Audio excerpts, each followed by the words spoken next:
Number 77, Red Greens, who galloped from the campus of the University of Illinois to a struggling NFL. He filled stadiums with his breathtaking runs as he barnstormed across the country, bringing credibility to pro football. As the game matured in the 50s, one of the stars was Hugh McElhaney. One of the most exciting and elusive of runners, his outstanding peripheral vision made him a dangerous threat anytime he broke into the open field. During his 9-year career with Cleveland, Jim Brown practically defined running in the 60s. Still considered by many as the best ever, Brown was a unique combination of size, strength, and speed. It was not unusual at all to see it take 5 or 6 defenders to bring him down. Then in the 70s, O.J. Simpson conquered both the frozen north of Buffalo and defenses throughout the league. His smooth, gliding style made him the first runner to gain over 2,000 yards in a single season. And tonight on Monday Night Football, we have two of the best runners of the 80s. The Los Angeles Rams, Eric Dickerson and Walter Payton of the Chicago Bears. In this, his 4th season, Dickerson is established as one of the premier offensive weapons in the game. 6'3" and 218 pounds with world-class speed, Dickerson is a game breaker anytime he touches the ball. In 1984, he broke Simpson's single-season rushing record with over 2,100 yards. He could break his own record this year. Meanwhile, Walter Payton has centered the Chicago Bears offense throughout his 12-year career. Not blessed with tremendous size or breakaway speed, Payton has nonetheless captured almost every career rushing record with his durability and aggressive, reckless style. The last time these two teams met was in the 1985 NFC Championship game, and the rugged Chicago defense stopped Dickerson cold with less than 50 yards rushing. Payton, on the other hand, saw 10 years of frustration fade as he earned his first opportunity to play in a Super Bowl. For tonight's game, both teams are leading their division, and it should be a great matchup on ABC's NFL Monday Night Football.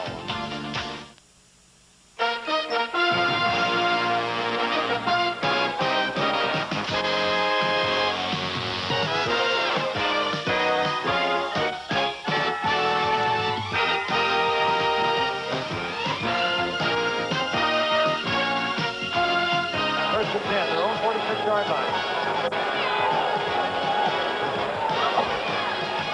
Play action fake. Again, all the time in the world, and a man open. Earl Jackson. Draw play to Payton. He gets away from one Bronco, and look out. This is the 19. Good the one he's been waiting for. Good pass. Oh, look at that guy. Little strike cuts him off. Brown. Look out. It's history. Oh, I'll tell you that. Yeah. No one will even come close to Ron Brown. Just like that, the Rams lead this football game.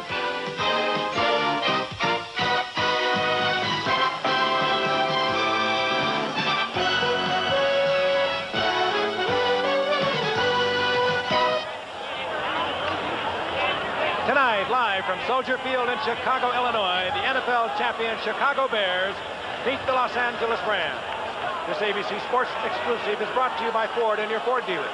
Have you driven a Ford lately? By Michelob, so exceptionally smooth. The night belongs to Michelob. The breakfast of champions, Wheaties, what the big boys eat. And by Apple Computers, makers of the Apple II and Macintosh, families of personal computers. Hello again, everyone. I'm Frank Gifford, and welcome to what we think will be a very special night. We, quite frankly, are glad the World Series is over, and we'd like to welcome all of you back. Tonight, it's going to be the world champion Chicago Bears with the one and only Walter Payton going against the Los Angeles Rams and the one and only Eric Dickerson. Both of these two teams have great defenses, so we should have a very interesting night. And for Chicago, they will be, once again, without the services of their fine quarterback, Jim McMahon. He is missing his 4th game of this season, or at least we are told he is going to miss, and we think that he will. He tried to work on Saturday. The shoulder was very sore. So, once again, the Bears will go with Steve Fuller, who started the game. The Bears lost a couple of weeks ago, 23-7 to Minnesota. And for the... Here is Steve Fuller. He, of course, came from the Los Angeles Rams, traded here 3 years ago, and has been a backup to Jim McMahon for many years. And without McMahon, the Bears' offense is pretty much reduced to Walter Payton. But when you reduce it to Walter Payton, that is not too shabby. Meanwhile, the Bears' defense, well, they think they play offensive football pretty well, too. And that was the case against Detroit last week when they scored the game's only touchdown in a 13-7 win. And when you talk to some of these Bears, and there's a look at Walter Payton, when you talk to some of these Bears defensively, they seem to be almost licking their chops at an opportunity to meet this Ram football team, which they think is totally one-dimensional. That one dimension, of course, being the running back, Eric Dickerson.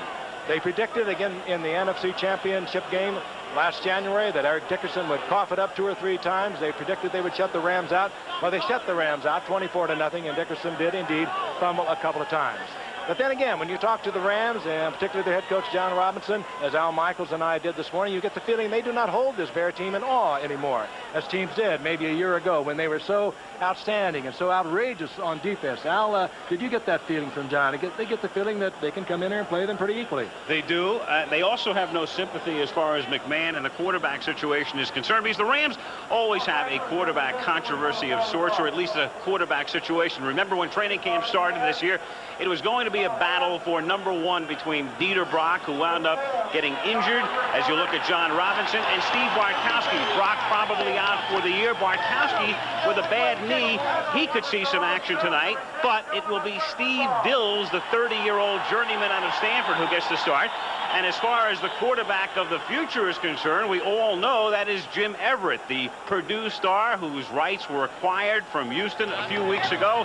There is tonight's starting quarterback, Dills. But as John Robinson told us earlier today, if he were to thrust Everett into his NFL debut against the Bears on Monday Night Football, the Better Business Bureau should investigate him. Meanwhile, the quarterback for the Rams this year, as in past years, seems to be nothing more than an accessory. They win with D&D, Dickerson and defense, and that's how they'll have to do it tonight. And if they do indeed win, they'll be a game and a half up in the NFC West over Atlanta and San Francisco. So here we go from Soldier Field on a chilly night, temperature in the upper 30s and breezy per usual in Chicago. The Rams on top in the NFC West, and the Bears, if they win, will have a 3-game lead over the Vikings in the NFC Central.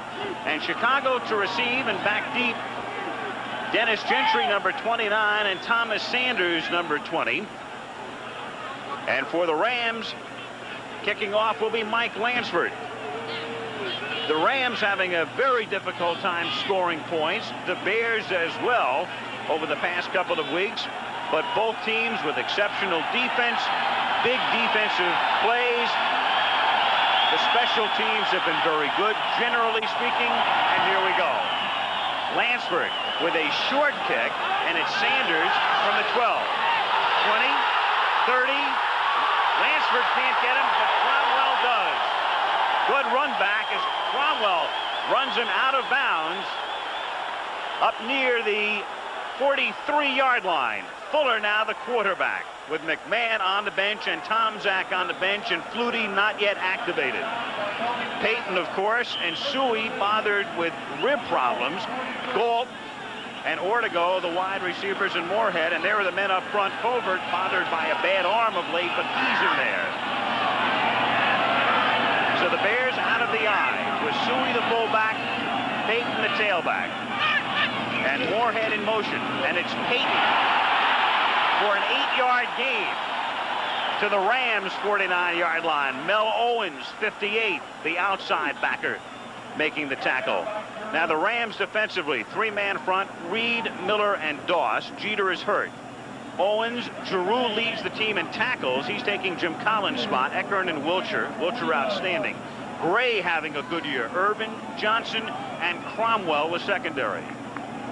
Rams have had to make a change defensively because of the loss of Charlie DeJournay, their nose tackle. They have brought in the defensive left end, Sean Miller. He's playing over the nose, number 98, and Doug Reed is starting at defensive left end, number 93. 2nd and 2, Moorhead in motion again, and Payton has the first down. And so Walter with a 7-yard pickup. Tom Thayer, 57, led the charge over the right side. As you look at Payton's figures, and he begins the night with 15,537 yards, about 3,000 more than Jimmy Brown. He is that far ahead of the man who for so long was number 1. That is so incredible, the fact that he has exceeded Jim Brown's mark by that much. And maybe the most incredible thing to me, Al, and to anyone who's listening, this man in 12 years has not missed a game because of an injury. That's remarkable.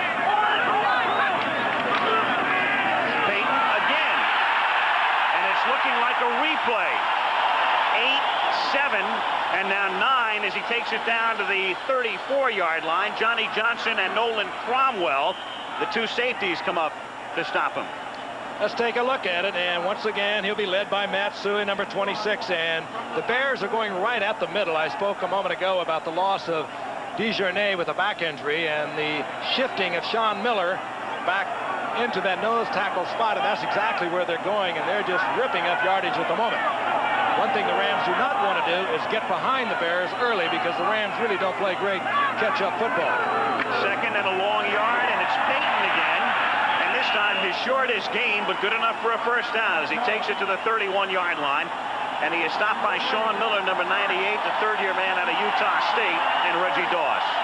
This is Miller's third start at nose tackle, so he's not unfamiliar to it, but you better believe that Mike Ditka, who said last week, we're going back to basic football on offense. We're going to run the ball straight ahead. We're going to use our strength. You better believe they're going to continue to work there as long as they can rip off the yardage. First down. And Payton again, his fifth consecutive carry. Nice sidestep inside the 20, down at the 16. It has been Payton all the way. That is so pretty. He swept around right, had the lead blockers out in front. Watch Suey, he'll go ahead and make a block on the last defensive end. And watch Thayer, 57, 62 is Sports. Payton moves it into the inside. Now that sets up the block for his offensive guards. They made fine blocks, but Payton helped set it up. And this man at 32 years of age, 12 years in the NFL, still is the classic runner. Last week they were worrying about Payton. He gained only 67 yards the entire day against Detroit, already with 40 on the drive. First and 10 from the 16. Claw to Suey to give Payton a breather, and he takes it for 5 down to the 11. And there's a penalty marker down.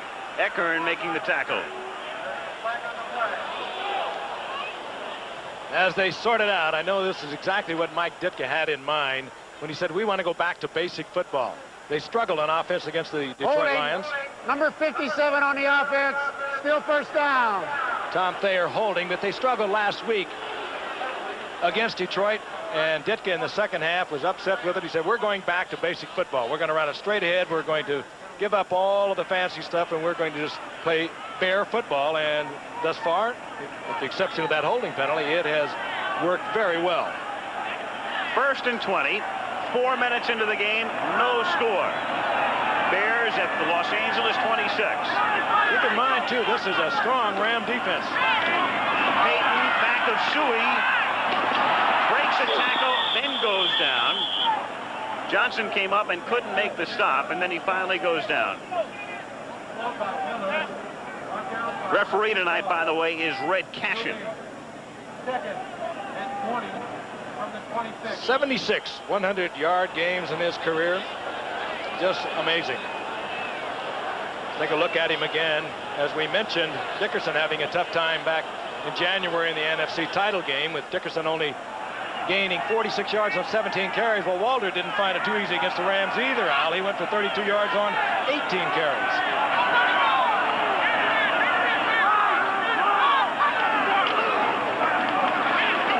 Suey straight ahead, and he takes it down to the 22-yard line, so it'll be third down and roughly 16 with 9:48 to go in the first quarter. Basic football, you kind of wonder when Mike Ditka feels he has to get into a passing situation. Certainly, he is into one now, or one would suspect he would be into one now. Or to go, one wide receiver with Willie Galt, the leading receiver, the former world-class sprinter out of the University of Tennessee. They rarely go to the tight end, Moorhead. They send the rookie Barnes wide to the left, or to go wide to the right, and send Galt in motion out of the backfield. And it's complete to the 15-yard line to Ortego, who takes it to the 14, but well shy of the first down. Mark Giroux put the pressure on Fuller, forcing him to unload in a hurry. So Ortego and the Bears come up a little short, and in comes Butler, who has not missed a field goal attempt since the second week of the season. Butler last year missed 7 all year. He missed 6 in the first 2 weeks. Half kiddingly, he said after the 4 misses against Philadelphia in week 2, I'm not going to miss another one the rest of the season. And so far, he's lived up to that promise. This one is 31 yards. Bears using about almost 7 minutes on that drive to set up this field goal. Flag down. The kick was good, but the penalty marker.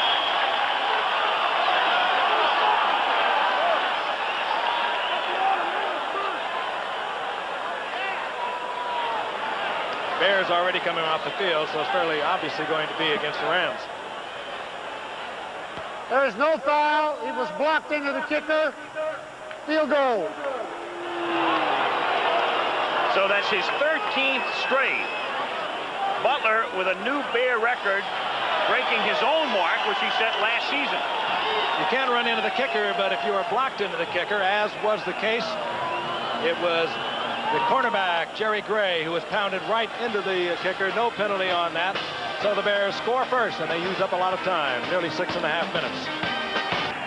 The Chicago Bears, thanks mainly to Walter Payton on that first drive, marched for a field goal, and back deep to receive for the Los Angeles Rams, Charles White and Ron Brown, as Butler puts it in the air, and it's a short angling kick and bounces into the hands of White at the 13.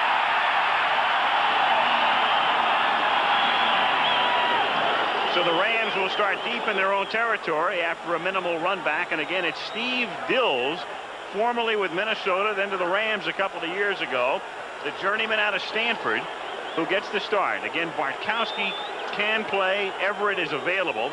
Dickerson and Redden with Brown. Henry Elder, of course, is back after a 3-month holdout in Hill. And the guys up front, and the longtime right guard, Dennis Hara, number 60. First and 10 with Redden and Dickerson behind Dills. And as you might expect, it's Dickerson for 2. Second and 8. Bears, 4-man front, Hampton, McMichael, the Fridge, and Dent. And then the linebackers, Wilson, and Singletary is healthy again with a groin, but he's back. And Marshall, who had a big play last week in the victory against Detroit. Richardson, Bestie Jackson takes over for Reggie Phillips at right corner. Duerson's having a great year. And then, of course, there's Fensick.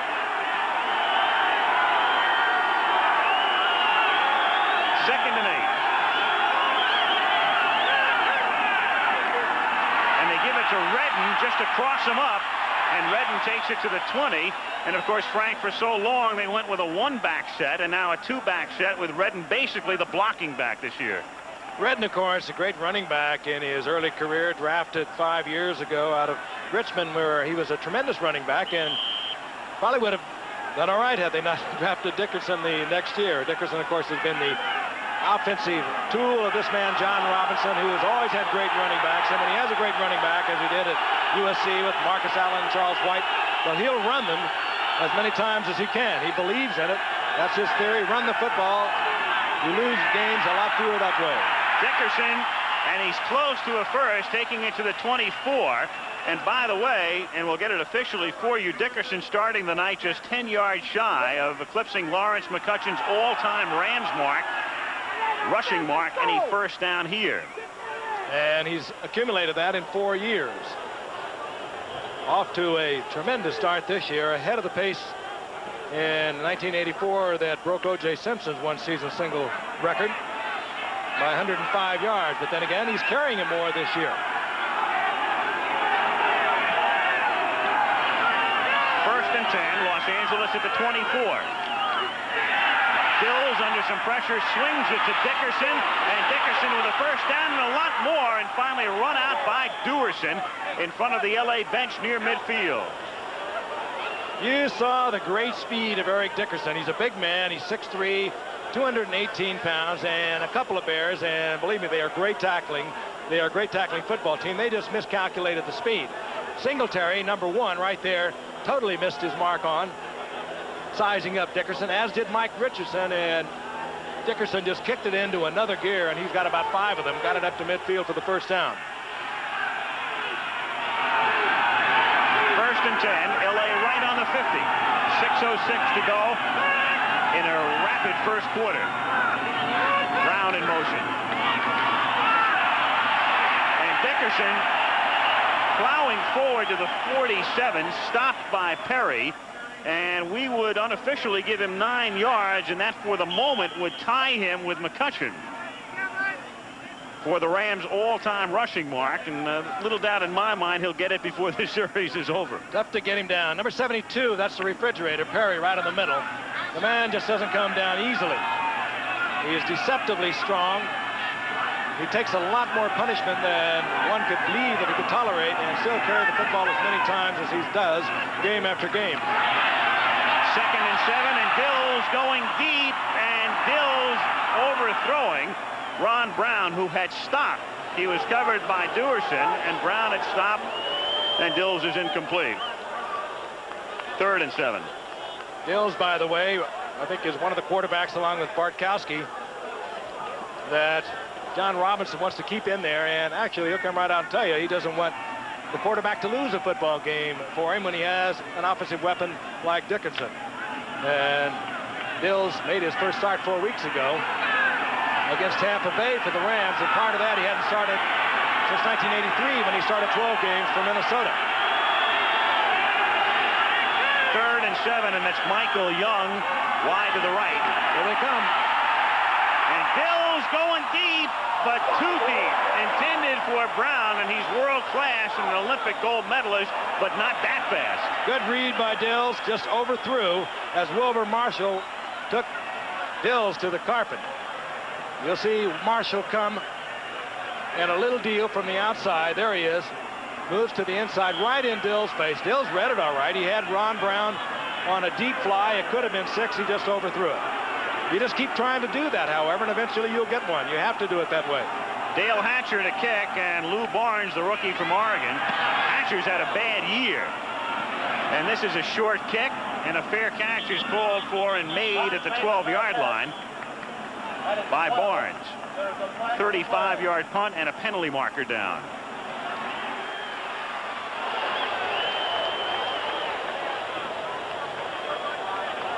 And the Bears very much indicating it's against the Rams as Ron Rivera, the special teams captain, gets the word.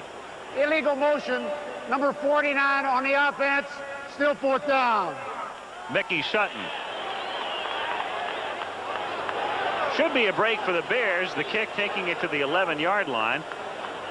Dickerson right there, and unofficially now he and McCutcheon sharing the Rams' all-time rushing mark with 9 yards on this drive.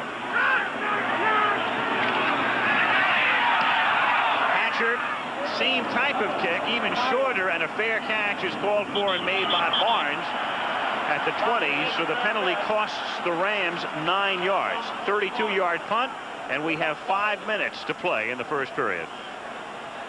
Trying to turn their season around, but the Cleveland Browns are in a struggle for the top of their division. They meet next week on ABC's Monday Night Football.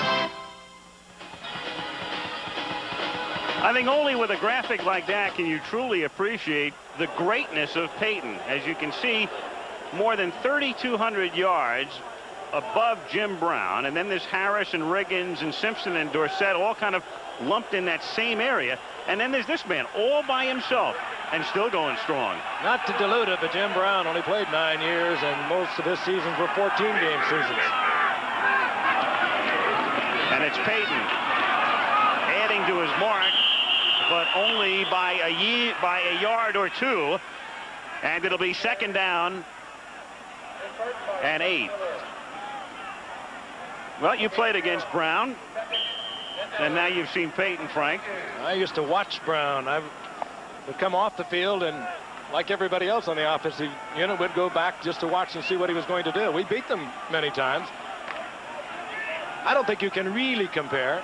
If I had to be pinned down to it, I would say that Jim Brown is the greatest running back I've ever seen. The fact that he put it together in 9 years says an awful lot, and in many 14-game seasons. Peyton on 2nd and 9. Hit by Cromwell and dropped at the 23-yard line. The difficult part of comparing it is the fact that Walter Payton, when he came up 12 years ago, for so many of these years, he played on a fairly lousy football team. And I'm talking about his offensive line. He would take tremendous poundings through those early years up until actually 3 or 4 years ago. when Mike Ditka arrived and they started to build an offensive unit. So it is really difficult to compare backs from different times, as it is receivers. The four horsemen, by the way, if you're interested, average 155 pounds. So how do you compare them? There really is no way. 3rd and 7 from the 23 out of the shotgun for the first time tonight. And with Galt going in motion, Fuller throwing for Galt, can't hold it. Johnny Johnson might have gotten a hand on it. It would have been a first down. Instead, the Bears are forced to kick with 3:22 to go in the period. If he didn't get a hand on it, Johnny Johnson was very close, and the Rams, I know, like to see that, because Johnny Johnson is coming back from a knee problem, arthroscopic surgery, as a matter of fact, in preseason, and he has been gradually working back into the lineup. With Johnson back there, along with Cromwell, the other safety, they are fairly solid. Speaking of gradually working his way back, here's Ellard returning a punt for the first time since he re-signed, taking it at the 37-yard line after a fair catch. So Ellard, a great punt returner and a man who held out until last week. The fair catch and a first down for L.A. at the 37. Bears 3, Rams nothing. There they are on the Rams bench, the once and future quarterbacks. Bartkowski, injured, bad knee, could play tonight. And Everett, who will be the man down the line. The future is not now, but it's soon. Did they want him? They gave up 2 number 1s, a 5th-round pick, an all-pro guard, and another player. First down, Los Angeles from the 37. Bears ahead 3-0. Late stages, first quarter. And Dills going deep, and it is incomplete. Good coverage on the play as Henry Ellard was shadowed by Bestie Jackson. And so the Rams, just to mix it up a little bit tonight, Dills coming out and throwing deep on the first 2 series. Perry in the middle, the refrigerator. They loved him in London. The show actually began here a year ago for Perry, working against the rookie Tom Newberry, who filled in for Kent Hill when he was traded to Houston in that trade that brought Jim Everett. And Newberry is going to see a lot of the big man, the 300-pound Perry, tonight. He plays right on his nose. Mike Goulman is in motion, and Eric Dickerson, with that little run right there, has just put his name in front of Lawrence McCutcheon. However, there's a penalty marker down, so McCutcheon is still in the book, still in ink anyway.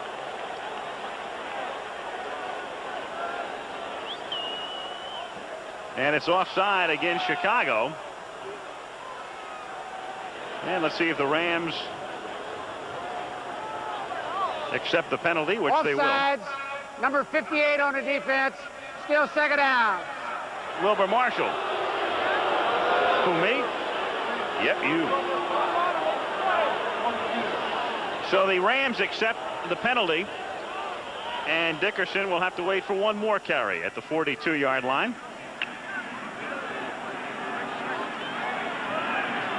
Second and 5.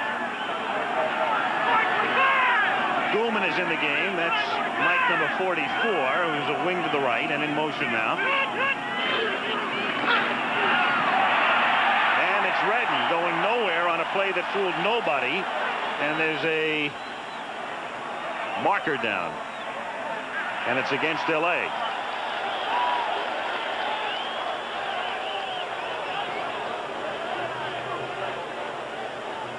This game really does not have a lot of promise of being terribly pretty.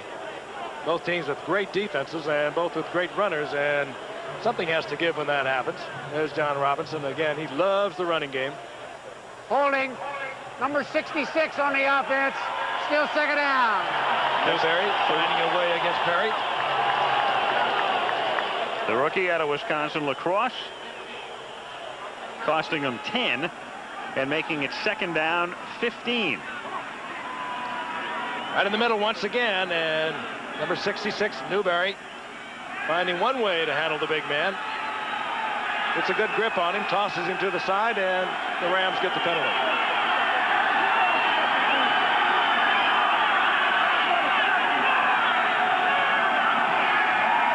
Goulman in motion. Dickerson turns it back and gets dropped at the 31. And Wilbur Marshall is there to make sure he couldn't turn it back. Here's so much of Singletary, and indeed you should. He's a great player at the middle linebacking spot, but Wilbur Marshall seems to get better with each game. Here is Dickerson. If he could have got that back around the corner with his speed, he might have turned it into something major, but Singletary is there. Marshall is there. Marshall, of course, scored the only touchdown in the game last week against Detroit in that 13-7 victory. They are very opportunistic. If they get to you often enough, they're going to strip the ball, and one of these in the black jersey is going to get it into the end zone. Eric's having a tough time getting that record, and there's another penalty marker, and that will be the record, or would have been anyway, except for the marker. And there are two of them, in fact, as he takes it after the 36-yard line. I think Lawrence can breathe easy one more time. Yep. No, this time it's going to work against Chicago, but they'll take the penalty, though. They will take the penalty. So that'll negate the run. No one said it would be easy, Eric. Offsides. Number 95 on the defense. Still third down. Dent. Super Bowl MVP. Mike Ditka now in his 5th year, handpicked by Papa Bear Hollis, who loved Mike when he played here, as he did for 6 years. I played against him in the '63 NFL championship game, but he really set a new dimension for tight ends. He was a battling, fighting tight end, also one that in 1 year had over 70 receptions. 3rd and 10 out of the shotgun. Dills incomplete. And taking a shot on the far side was Brown, who was double teamed. Hit by Fensick. 4th down. If you watch that, you understand why they don't throw it too often. There was obvious zone coverage. We had Richardson there, and coming across was Durison, rather Gary Fensick, and taking the shot there from Fensick, but Dills had no chance to get that ball in there. Overthrows the ball and brings up the punt. So Dills is 1 out of 5 for 26 yards. That on the swing to Dickerson. Barnes is back to receive. Hatcher to kick. Hatcher made the Pro Bowl last year. Almost had that one blocked. End over end, flag down. Fair catch made at the 25, and they ran into Hatcher. And it was Sean Gale and Dave Duerson who were both in there.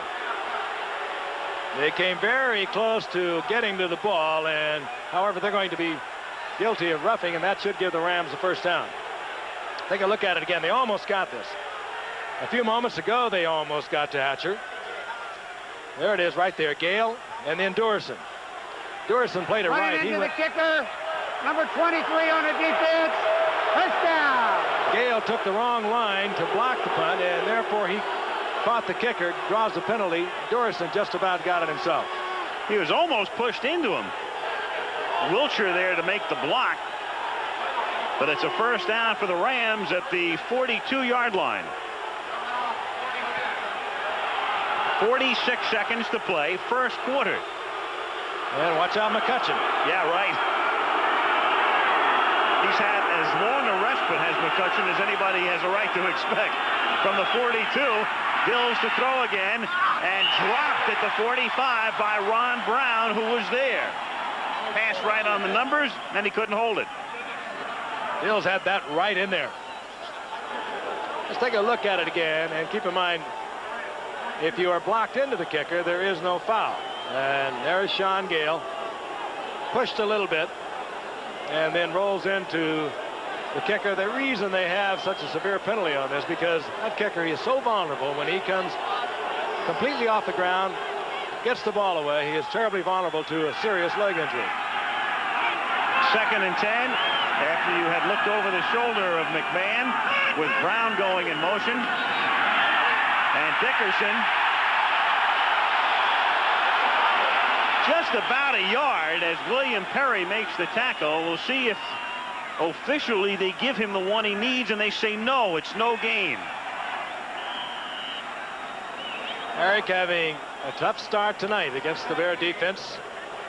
Same defense, although they play a little differently under their new defensive coordinator, Vince Tobin, than they did under Buddy Ryan a year ago. They're not so helter-skelter, more disciplined. They use a lot of the 4-3, the over and the under, occasionally going back to the 4-6, but they're much more disciplined. But it was the defense that shut Eric totally out in the end. It's NFC Championship game, holding to 46 yards on 18 carries back in January, and I'm sure that he is terribly frustrated at this point. Bears on top, 3-0. We'll be back with the second quarter. Who's the analyst on radio? There is McCutcheon, by the way, who will salute Dickerson upon Eric's new mark, which may be a while in coming and has been. Flag down on 3rd and 10 and in and out of Dickerson's hands. But a penalty filled late first quarter, and we begin the second quarter with a flag.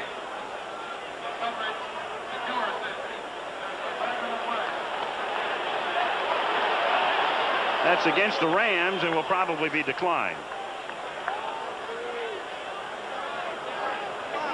Illegal formation. Only 6 men on the line. Penalty is declined. 4th down. You have to have 7. Not one of your great offensive showings in the first quarter. We did not anticipate that. If you were looking for something along the cosmetic lines in terms of offense, you're not going to get it here tonight. Neither team very pretty offensively. They are dynamite on defense. They are very opportunistic, and the numbers reflect in the first quarter just about what we thought they'd be. Hatcher to punt again with Barnes to receive. Decent kick this time. 14-yard line, Barnes. And out to the 20. Interesting. Hatcher a year ago was the NFC Pro Bowl kicker, was dynamite. Early part of this year, he had nothing but troubles. In the last couple of games, he started to get it back together again. And we talked to John Robinson at the meeting this morning and just kind of shook his head. And I guess you do that with kickers.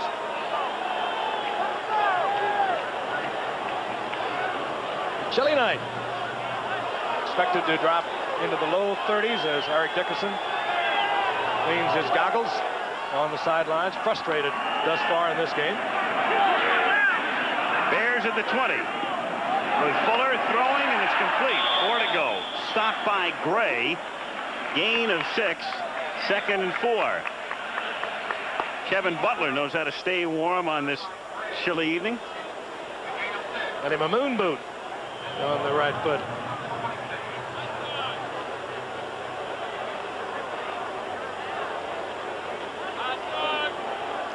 Again, we probably will not see Jim McMahon tonight. Very sore right shoulder, also a very sore ankle. Been troubling him for a long time and really started to bother him over the past few weeks. 2nd and 4 from the 26-yard line. And Payton is racked up at the line of scrimmage. Number 93, Doug Reed, 3rd-year lineman out of San Diego State. You talk about the defense of the Bears, and of course, really when you talk about them, you're thinking of a year ago because they are 8th ranked in the NFL after 8 games, whereas the Rams were ranked number 4 in terms of yardage given up. Rams have, over the past few years, been a dynamite defensive team. When you have somebody like an Eric Dickerson, who's going to win a lot of games just on his own ability, and you have a great defense, you're going to win a lot of football games. And they're going to do that again this year. Shotgun and the dime setup. 6 defensive backs for L.A. And the pass is still complete to the 31-yard line to Lou Barnes. And the Oregon rookie has a first down at the 40. Real fine read, too, on the part of Fuller. The Rams coming on a blitz, getting Lou Barnes single coverage out on the outside against Irvin. And Barnes read it well, saw the blitz. There's Irvin. Almost had the tackle, but Barnes was able to spin away and get the first down out at the 40-yard line. Good read by Fuller, who, by the way, when he was with Kansas City, started a couple of years there, had a couple of big years. Traded to the Rams in '83, didn't play at all, and then traded to the Bears in '84. 1st and 10 Chicago from the 40. Payton lunges for a couple. Try to work in behind the block of Calvin Thomas, who's in the game with him. Tim Fox comes up from the secondary for the tackle. Offensive linemen huddle over in the sidelines, trying to go back to the drawing board on the Bears defense. Bears have not changed that much. They come into every game with their 46. They still use a lot of blitzing, not as much as they did a year ago. The 4-3 over and under. They are pretty much predictable in what they do. They just have great personnel headed by this man who really is the spirit of that defense, Mike Singletary. 2nd and 8 and 3 flags before the inception of the play. Otherwise, it would have been Neil Anderson. Penalty against Chicago. We would have seen Neil Anderson carrying the ball. He, their #1 draft choice out of Florida. Ball start. Number 57 on the offense. Still 2nd down. Tom Thayer, 2nd time he's been whistled tonight. Talking about Fuller a moment ago, you get the feeling, I think you felt it too, Al, when you talk to these Bear players. They say they are behind him 100%, but they really believe in McMahon. McMahon changes the entire tempo of this offensive team when he's healthy, when he's in there. And even though they like to tell you that they can perform behind Fuller, you get the sense that they really do not come up to it. And he led him to the promised land last year. 2nd down and 13 as Fuller sets up the screen for Payton. Couple of blockers out in front. Walter with a juke step and a fake and out of bounds at the 47. 1st down, vintage Payton. Beautifully executed screen. At there out in front of it, number 57. Ports was over there, number 62. Good fake by Fuller over the right side. Good blocks. Payton with that characteristic high step, gets the 1st down inside Ram territory near the 46-yard line. Walter Payton. Well, it's amazing you forget about those marks when you talk about career receptions because all you think about is rushing. So Fuller leads him up to the 46-yard line. Calvin Thomas is in the game. That's he, number 33. Moorhead goes in motion. Fuller to throw. Going deep down the left side. Overthrowing. Willie Goff. It'll be 2nd and 10. So Steve Fuller getting the start again. You know, we were looking at McMahon. One thing in McNary is Jim McMahon, at least he's a best-selling author. Did you see the New York Times nonfiction list? His book, McMahon, is number 5. Ken Stabler's book, Snake, is number 9. John Madden's new book is 11. And on the rest of the list, you have Bill Cosby, Tina Turner, Sidney Biddle Barrows. I mean, what does what does Clifton Fadiman think about this? Is he a linebacker? It is a wild list. When are you writing your next book? 2nd down and 10 from the 46-yard line. Draw. Payton takes it to the 43. And it'll be 3rd down and 7. Talking about McMahon's book, he actually doesn't respect a whole lot of people either. He is really a character. When they talked about signing Doug Flutie, he pouted, said he didn't think that was necessary. Mike Ditka said he didn't care whether he thought it was necessary or not. Went ahead and signed him. You get the feeling that McMahon has a lot of support around him. We talked to Dan Hampton today, and we asked him about Doug Flutie. He said, well, look at it this way. Go and get stuff. We'll put a suction cup on him, strap him on the back of Perry, and use him as a running back. 3rd and 7. Shotgun. Fascinating team. They just keep winning. They keep you interested. Gold running a post pattern, but Fuller's going to run with the ball and takes it to the 39, and he's going to come up 3 yards shy of the 1st down. The tackle by Sean Miller, number 98.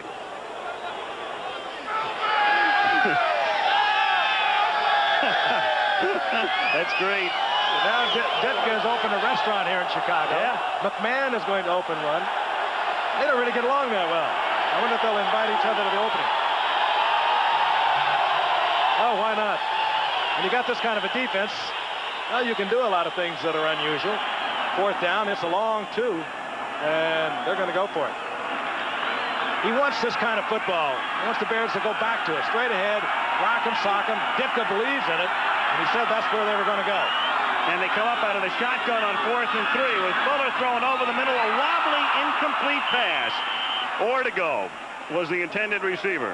Now they turn it over and they send the defense out, and I know that Mike Ditka feels very strongly in his own mind they'll get the ball back again. Little move to the inside. Or to go. If Fuller could have waited just a fraction of a second more, he could have got it in there, but the blitz was on. He had to throw it. It's been a long day, Walter. But I know know you still got something left. Yeah, you've got energy from 100% whole wheat. Wheaties energy. Hey there, Walter, turn it on. Wheaties keeps you keeping on. Salt is all that good whole wheat. Now go tell your mama what the big boys eat. Al Michaels and Frank Gifford at Soldier Field, Chicago. 3-0 Bears. 9:52 to play in the half. Rams ball at their own 39, and again McCutcheon needs a yard for the record. Not here either. Dickerson with Redden carrying here. No gain. So Dickerson still a yard shy of moving past McCutcheon. I think McCutcheon could do just about as well. They have really been struggling, and Bears really were fired up coming into this game. They love to focus on a team that really is one-dimensional. The Rams, quite frankly, are that. Dickerson is their offense. They make no bones about it. That's tough to play against the Bears. They are tough against the run, and when they know that's all you're going to do, they are doubly tough. On 2nd and 10, Dills throwing and off the hand of Henry Ellard, number 80. So Ellard, who just signed and played sparingly last week, still looking for that elusive first catch. Dills has thrown only one completion in 8 attempts tonight. That the 26-yard swing out to Dickerson. Talk about the Rams and their one dimension. Well, the Bears, without McMahon, they are much the same. It goes to Walter Payton. So what you're watching are two superb defensive teams with a couple of great running backs trying to find an opening to make some big plays for you. 3rd and 10 with Kevin House, one of the new Rams from Tampa Bay. Wide to the right, and Dills throwing to the left, and that one is flat dropped by Ellard at the 50-yard line. Timing has to be a little bit off. Ellard didn't sign till October the 23rd, and Dills had that right in there. That would have been a first down, should have been caught easily. Ellard, who caught 54 passes a year ago and then held out till October the 23rd, was right there, made a good pattern, took his defensive back deep. Coming across the middle, it gets very noisy. Durison particularly is back there, and a guy named Gary Fencing. They will really level you. You can't complete those, you're in big trouble. Barnes to receive from the 15-yard line and wrapped up back at the 12. Good pursuit by Jerry Gray, having a great year at the corner for the Rams and doing good work on the special teams as well. 8:56 to play in the half, still 3-0 Chicago. Bengal defender whose momentum carries him into the end zone where he is tackled. Now you make the call. Where do you spot the ball? What call did you make? As of the 1986 season, when a defender intercepts in the field of play, it is the defensive team's ball at the spot of the interception. 8:56 to play in the first half, Soldier Field. The Bears took the opening kickoff, and Walter Payton marched them down the field, and Butler kicked the field goal, and that's been the story. If you just got here, you haven't missed much. But with Payton, Dickerson, if you go away for a moment, you can miss something really brilliant. 1st and 10. Bears from the 13-yard line. Payton. Gain of 2. 2nd and 8. Reggie Doss makes the stop. And Richard Dent, he had a little run-in with Ditka this past week. He was not feeling well, went to see the doctor, didn't come back to practice. Didn't tell Mike Ditka he was leaving, and he brought down the wrath of the big man. Mike Ditka, one thing about him, you know where you stand. And I wouldn't want to stand in front of him. 2nd and 8 from the 15. That's Reitman in the slot. And straight ahead goes number 35, Neil Anderson, the rookie out of Florida. And I guess someday he may be the man who will succeed Payton. You never know. Well, he may follow him, but they are going to be some very big shoes to fill. Anderson, of course, number 1 draft pick by the Bears. Had over 3,200 career yards for Florida. Good all-around player, too. Had 25, 26 receptions as a senior. They think an awful lot of him.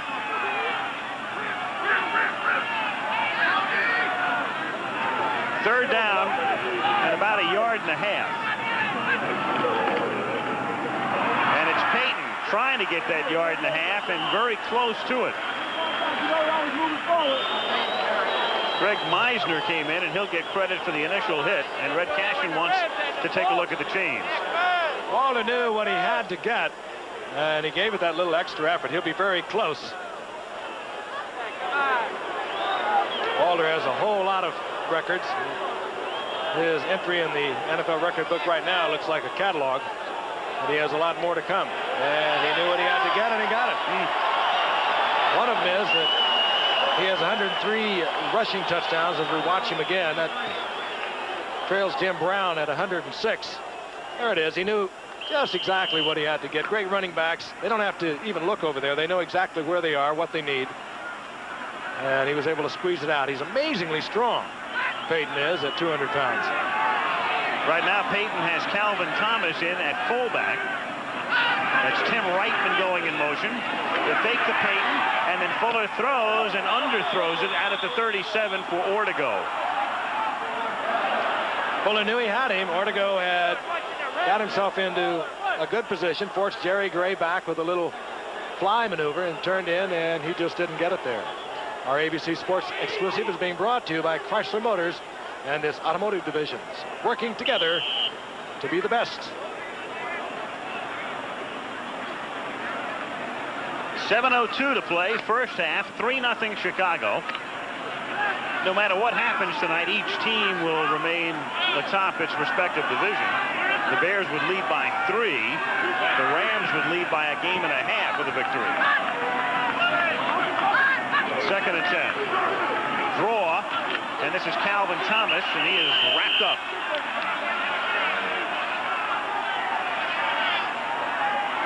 Meisner and Mark Giroux converge for the stop.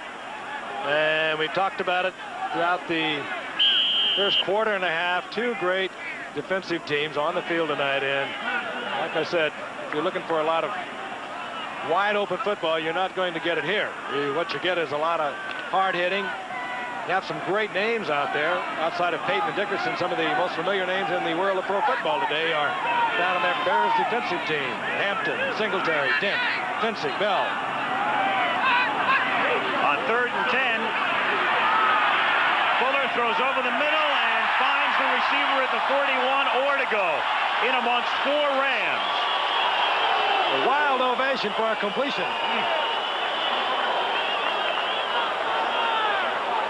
Ortego started first against Minnesota. And in that game, he caught 6 for 157 yards, and they really had themselves a find. And he gets the first down, timed it out to about the 42-yard line, and they are working on an injured Los Angeles Ram, and that's linebacker Mike Wilcher, who is down, and they are looking at his right leg. We'll be back in Soldier Field. Trying to turn their season around, but the Cleveland Browns are in a struggle for the top of their division. They meet next week on ABC's Monday Night Football.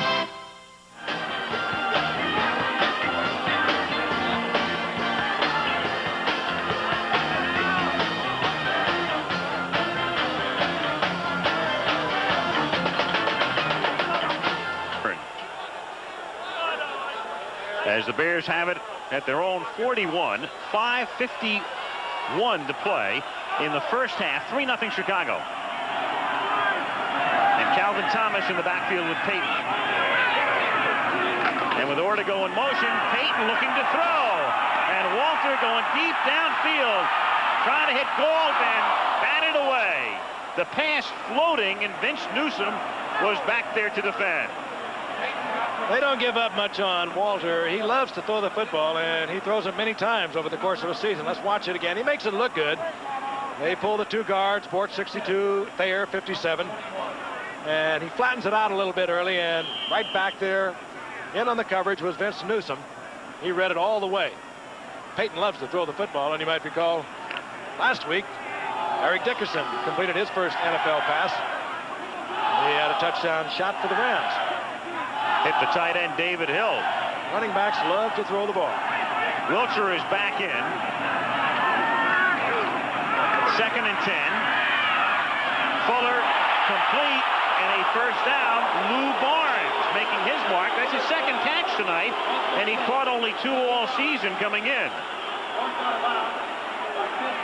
Those were his figures coming in tonight, and 2 catches in the game here. Fuller with a lot of protection. The Rams bringing the outside linebacker. That was Wilcher back into the lineup.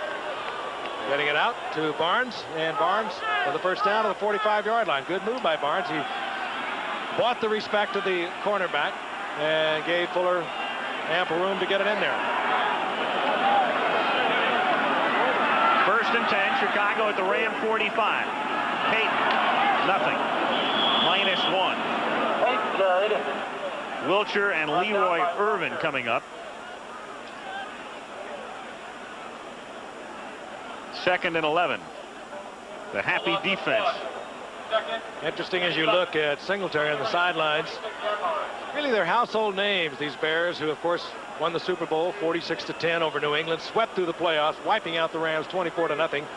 Meanwhile, the Rams actually, statistically, have played better defense thus far this season. But some of the names new to a lot of people who don't follow this game very closely. 2nd and 11 from the 46-yard line. Screen, but incomplete. Calvin Thomas was there, but the pass wasn't. 3rd down. Fuller started his career with Kansas City, you might recall. Then he did spend 1 season as a Ram, 83, but never threw a pass that year. Interesting, if you were with us at the very beginning of this game, the Bears came out, marched right down the field. It looked like they were going to make it ever so easy. They were ripping off 5, 6, 8 yards a pop with Walter Payton. All of a sudden now they are really struggling against a tough Ram defense that is not doing anything differently. They stay in their 3-4. They blitz on the obvious 3rd and long, 2nd and long, and that's about it. They're just strong personnel-wise. Here comes the blitz. 3rd and 11. Fuller scrambling and hit hard at the 40-yard line, and short of the first down by 5. Kevin Green, the extra backer in there to make the play, number 91. And the Rams shut the Bears off again, but bring out the 4th down, keep them out of field goal range. I'm thinking, Frank, that one of the big stories in terms of what Chicago's doing to the Rams is we've been sitting here now for about 45 minutes talking about Dickerson breaking McCutcheon's record, and he still hasn't done it. He had 10 going in, he still needs 1, right? He got 9, lost a yard, gained a yard back, and he's still stuck on 9. And we're down to 3:55 to go in the half. Maury Buford short hops the snap and then angles his kick. And it goes out of bounds, and they'll mark it. But it will pin the Rams deep. Not as deep as the crowd would like, but the 13 is where they'll put it. The cheers turning to boos as the official walked up the sideline. And they mark it out there somewhere around the 13-yard line. We'll be back. You know, when I first took this crazy job, they were ready to bury Chrysler. Last year, you made us the fastest growing car and truck company in America.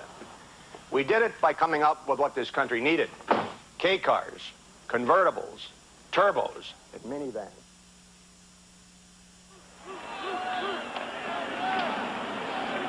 Al Michaels, Frank Gifford, Soldier Field in Chicago. That'd be a bestseller. Go ahead, Paul.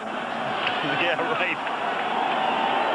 Interesting as we go into the final minutes here in the first half. John Robinson said, if we can be close in the 4th quarter, that's how you have to play the Bears. As we look at John, we want to stay close by the 4th quarter, and we'll be right in this football game. He said if they get 4 or 5 sacks on us in the first half, get ready to roll a movie. And here's Dickerson, and he finally has the record as he takes it out to the 25-yard line and stopped by Fensick. So Lawrence McCutcheon, and there he is. He grew old watching. Yeah, he did. He had that. He had a share of that record a lot longer than he ever anticipated.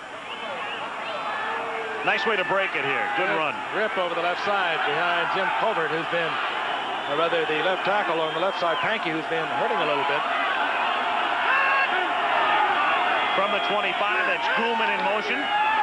And Dickerson trying to add more yards to his Ram mark, and he picks up about 3 to the 28, and it's Fensick again making the stop. 2:55 to go in the half, and looking ahead, the Rams, as do the Bears, have all of their timeouts remaining. I guess you could say, even though we're still in the first half, that Robinson is rapidly approaching a couple of his goals, and that is not to get his quarterback sacked 4 or 5 times. And he did say that. If that happens, he said, get ready to run an old movie because we'll be out of it. And he did want to be close going into the 4th quarter. 2nd and 7, and it's Dickerson back of Redden. Cuts it back inside to the 34. Mike Richardson in on the tackle. The thing about Eric Dickerson, and frankly, unlike Walter Payton, Dickerson, if he ever turns the corner on you, he can be gone. He has that 9.3 speed, really world-class speed, where Walter he'll batter you, he'll beat you up, he'll run. But up the outside, his long runs will be 20, 25, 40 yards. Dickerson, he can take it from anywhere on the field. He is that kind of a weapon. 2-minute warning at Soldier Field in Chicago. This one pretty much according to pregame form. 3-0 Bears. If you follow football, you know about the Rams and all of their quarterbacks, and there it is over the past 10 years. Namath and Hayden, Ferragamo, Rutledge, Pastorini, Burt Jones, Jeff Kemp, Dieter Brock, Bartkowski, and Dills, and that doesn't even include Everett, who is the future starter. Meanwhile, 3rd and 2 from the 33, and Dickerson has the first down. And out of bounds, stopping the clock at the 42 with 1:54. Rams have always been in some sort of a quarterback mess, as I'm sure you're aware. Al, going back to Waterfield. Van Brockman. Van Brockman, when they came from Cleveland to the Los Angeles area. Then later it was Wade and it was Bookich. They have never really settled on one, even though they finally alternated Van Brockman and Waterfield, and they both had great careers. The Rams and the Bears have had a lot of quarterbacks who played for both teams as well. Bukic and Wade, even Fuller, as I mentioned tonight, and jumping offside, Jackie Slater, number 78. You know, it's funny, though, Frank, with all of the Ram quarterbacks, the Bears have had 7... One start, number 78 on the offense, still first down. The Bears have had 7 different quarterbacks start in the last 4 years for Chicago. I mean, who would have figured that Chicago, a Super Bowl team and a team that had a great '84 season. It's been Fuller, Vince Evans, Mike Tomczak, Bob Avellini, Rusty Litch, Greg Landry, and of course Jim McMahon since '83. There it is. Until about 4 years ago, it wasn't safe to be a quarterback here. And that doesn't even include Flutie, who is still not active. And they have until 3 o'clock tomorrow to activate him. On 1st and 15, Bills deep for Ellard, and he drops the ball at the 15-yard line. Mike Richardson was there. That's 2 now for Ellard. I don't know whether Richardson got a hand in there and stripped it or not. Ellard had that ball, and it was a good effort by Dills even to get it off. There was a look inside by Ellard, and that got Richardson. He brought it all the way. Or rather, the man playing short, and that would have been Durson. Hit him right in the stomach, and it could have been that Richardson got his hand in there and stripped it. We'll see it on the reverse angle, and that's why this camera is invaluable. It really is. He did. He got a hand on it. Barely. Good play by Richardson. 2nd and 15 from the 37. And it's Dickerson, big hole through the middle. Takes it out to the 48. And it will be 3rd down and 4. And the Rams use their first timeout. So that stops it with 1:36 to play in the half. So Dill's going over to discuss things with Robinson and the gang. And we can tell you about the Miami Dolphins because we're going to be watching them next week. And yesterday, Miami winning its 2nd straight, taking on Houston at the Orange Bowl. They were leading 7-0, and Marino's stats not that impressive, 12 of 29. However, look at touchdowns, a total of 4, and they came in rapid-fire order. 7-0 in the 2nd quarter, and at the Oilers' 38-yard line, Marino hitting Nat Moore over the middle, and Miami went on top by a score of 14-0. And they led 21-0 at the half. In the 3rd quarter, it was Duper taking the pass, and outrunning everybody else. Escorted into the end zone as Miami rolled to a 28-7 victory. And so the Dolphins, 4-5, take on Cleveland next week, and will be at Cleveland Stadium, where the Browns and the Bengals are tied for first place in the AFC Central, 9 Eastern time. And I guess if it wasn't for the 8-1 Jets, the Miami Dolphins wouldn't be considered all that sick in the AFC Eastern Division. We'll get a look at him next Monday night against Cleveland. 3rd and 4. Dills, who's 1 for 10, is 1 for 11. He throws that into the back of S.D. Jackson. Eller, the intended receiver, and Jackson never looked back, but he'll get credit for a pass defensed, is what the statistic will read. This time the Bears were bringing everyone, and good protection on the part of the Rams offensive line and their back stepping up there, and Dills finds the open man and hits him right in the back. S.D. Jackson. Hatcher to kick. Barnes from the 9.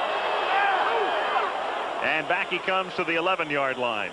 And the Bears, with all of their timeouts, start from the 11-yard line with 1:21 to play in the half. Coming up, a couple of matchups for you. Many of you will see Miami, #1 in the country, and that means Vinny Testaverde, of course, taking on the Pitt Panthers. Others will take a look at the Cincinnati Bearcats visiting 9th-ranked Auburn. CFA College football with coverage beginning at 3 o'clock Eastern time this Saturday. Interesting. Vinny Testaverde, the quarterback for Miami, is just about the same size as Jim Everett, the Rams quarterback from Purdue that they acquired from Houston. They're both 6'5", and that looks to be what the pro teams are looking for in quarterbacks these days. Fuller from the 11 throws over the middle and incomplete. As Emory Moorhead was sandwiched, and had Carl Eckern looked around, he might have been able to pick it off. Mark Giroux was also there. Wild game in Washington yesterday. Redskins in Minnesota. We'll take a look at that at halftime. Boy, that was close to the interception. Giroux, who has filled in so well for the injured Jim Collins, had his sights on it, just couldn't handle it. 2nd and 10. Shotgun from the 11. Fake and then a throw, and out of bounds to stop the clock is Emory Moorhead at the 15-yard line. That stops the clock with 1:10. And it will make it 3rd down and 6. Kind of surprised that Mike Ditka is putting the ball up in the air deep in their own territory. Started at their 11-yard line, came out on this series throwing the football. And it does tell you the confidence he has in his quarterback, Steve Fuller.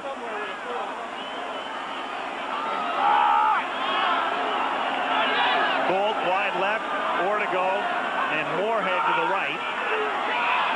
The fake draw to Suey, and then over the middle, Moorhead is wide open. Well, it's been that kind of night, really, for both quarterbacks. It was behind Moorhead, but I'm sure that Moorhead would be the first one to tell you he should have had it.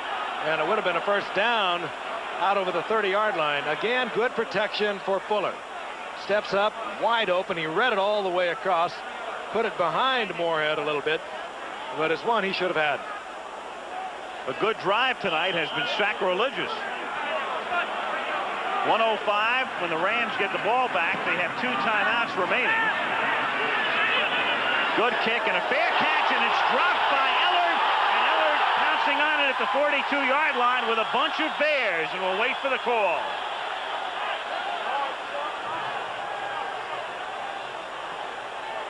Bears are indicating that they have it, and the ball was loose when the bodies begin to pile up. Remember, Ellard held out for 3 months. He's a great punt returner, but he didn't return a punt last week, and Chicago has it. And what a night it's been for Ellard, who's dropped a couple of passes that he definitely should have had, another he probably should have had, and now he's given the Bears the ball in Rams territory. Here it is again. He tried to go with the fair catch, gave the signal, looked it in, then tried to cover it as he should, and it just got loose, and coming out of the pile with it, Dan Raines, and now the Bears have the first down inside the 43-yard line, and they have 52 seconds. And all of their timeouts.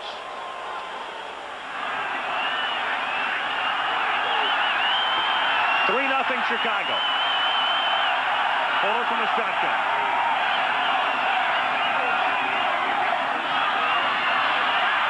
Screen.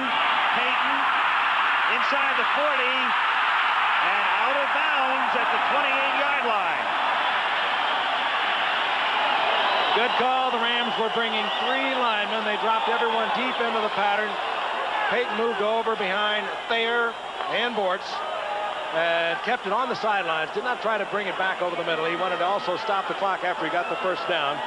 There it is. 57 is Thayer out in front. Gets a good block. And Payton reads the block beautifully and takes it down to the 28-yard line for a Bear first down. 1st and 10 Chicago at the Los Angeles 28. 44 seconds to play in the half. Inside give Payton. Wrapped up. Nice defensive play. Number 91 is Kevin Green. And there's a penalty marker. Pulled down by Kevin Green. And the initial indication, Chicago. Illegal motion against the Bears. Tell you one thing, Frank, after this first half, the Rams may want to reopen negotiations with Ellard again. Illegal motion, number 62 on the offense. That penalty is declined. It's 2nd down. There's Ellard. Disastrous first half for him. He was working out. He apparently reported in decent shape. He lives in Fresno and was working out with Kevin Sweeney, the great quarterback at Fresno State. Had a super year a year ago returning punts, 3 touchdowns. Has led the NFC 3 consecutive years on punt returns. But put the Rams in a bit of a hole here with 39 seconds remaining. Rams, by the way, choose to decline that penalty after the 5-yard loss. 2nd and 15, and it's Payton again, looking to throw, opting to run, taking it to the 31-yard line. Again, Payton was trying to go upfield to Lou Barnes. He was covered by Leroy Irvin, who did not even consider, once he saw Barnes come off the line of scrimmage, that Payton was going to run the football. He played it pass all the way. Therefore, Payton had to pull it down and try to make something out of what was a mess over on the right side. Mike Ditka having a little word with Fuller. Inside handoff. Barnes now is streaking down the left sideline. Payton looks over there. Irvin is right with him. And just makes a little bit out of a mess, as I said. When it collapses on that option, it really collapses quickly.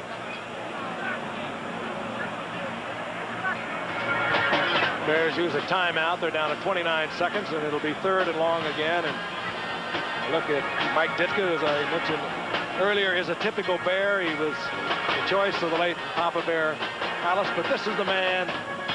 Even though they have had their words, they seem to respect each other for their abilities. This is the man that he needs, Jim McMahon in there. The Bears believe so much in McMahon, not only offensively, but they believe defensively. And you can almost watch this team change gears when McMahon is healthy and available and ready to play. Right now, the right shoulder is sore. He tried to throw on Saturday and it hurt him.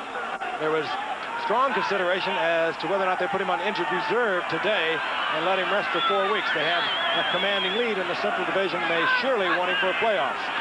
3rd down and 12. Fuller going deep, and a wobbly duck is intercepted in the end zone, and he'll keep it in there. Nolan Cromwell keeps it in the end zone. And thus the Bears with a golden chance, and they squander that on a terrible pass by Fuller. Fuller knows that he gave up another 3 points, so certainly a 3-point opportunity to Kevin Butler. It would have been about a 46 or 47-yard attempt, and Butler is good from there. And you can't blame Ditka for chomping a little bit on Fuller. That was one he threw into double coverage. He hit Cromwell right in the chest. But how do you really feel, Mike? Oh, he'll tell him too. But then it's over. That's one thing about Mike Ditka. He doesn't carry it for any length of time. Guess he might trade you to Saskatchewan. Nolan Cromwell comes down with the interception, his third of the year, his 33rd career interception. Just because Ditka's looking at the official airline guide right now shouldn't mean anything. And it will be tourist. First down from the 20. Dickerson to the 25. Nolan Cromwell. It's a long time on, 10th year out of Kansas. Former decathlete at Kansas, great athlete, and has been a superior safety man in this league for many years, and he takes the interception, keeps the Bears from the possible field goal. Thanks once again to quarterback Steve Fuller. Not too pretty, but Chicago on top at halftime, 3-0. We'll be back after this message from our local stations.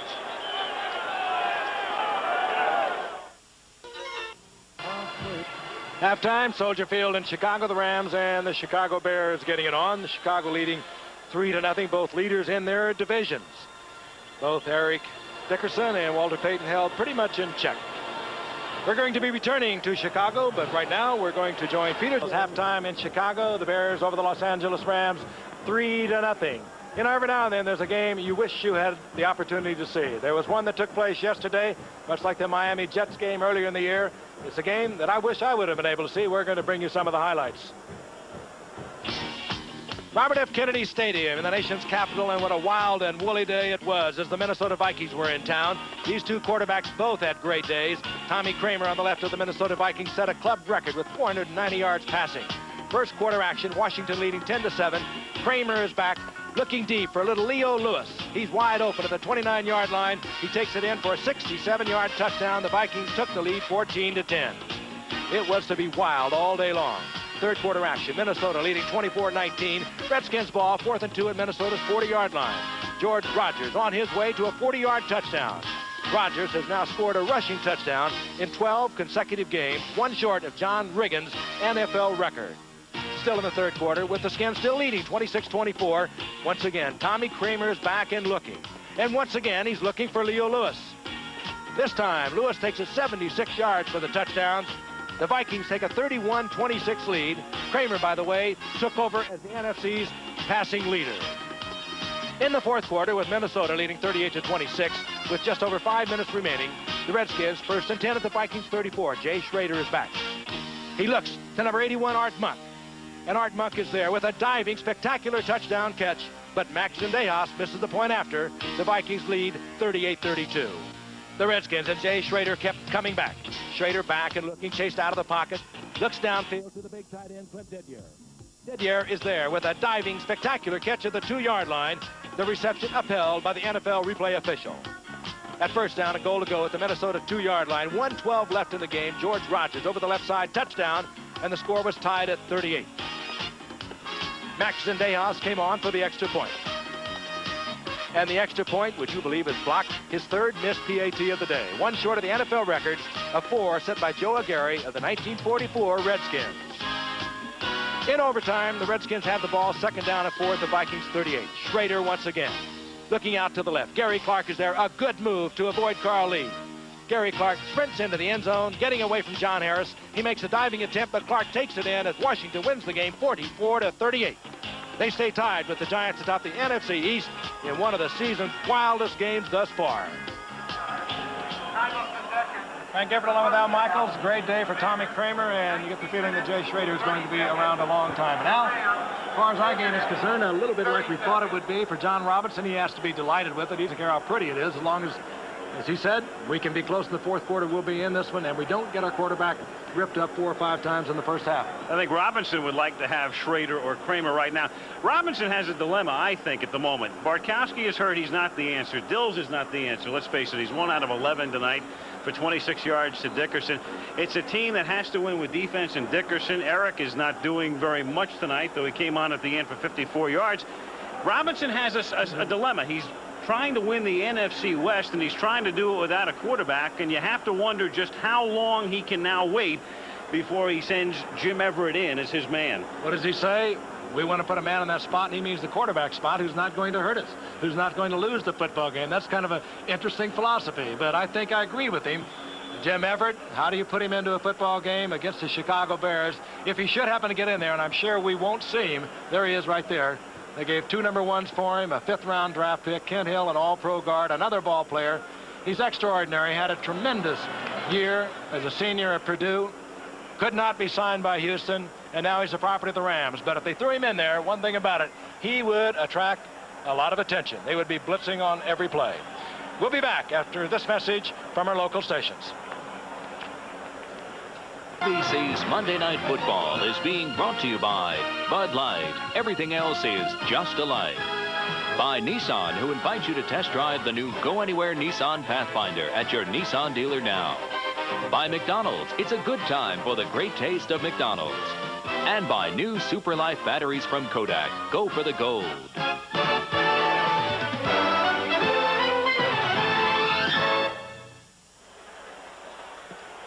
Well, it figures the Bears have been involved in the 2 lowest scoring first halves of games this season. Buddy Ryan came in to face Chicago, and it was 3-0 Philadelphia on the 14th of September, a game the Bears eventually won. And then there's tonight, where the Bears, impressively, back of mainly Peyton, moved down the field, were stopped, and a 30-yard field goal attempt by Kevin Butler is the only scoring in the first 30 minutes. Interesting, too, Al, that third quarters are usually the most productive quarters for Eric Dickerson. Robinson knows that. The Rams know that. He seems to get better as he gets more opportunities to carry the ball. He's carried it 11 times tonight, and his third quarters are usually very effective. White and Brown back for the Rams, and the kick goes out of bounds, and they'll do it again from the 30-yard line. So Butler will put it in the air again on this chilly night in Chicago, but it's not that windy. They thought a front might be moving through the area along about now, but the flags basically for Chicago pretty limp at this point.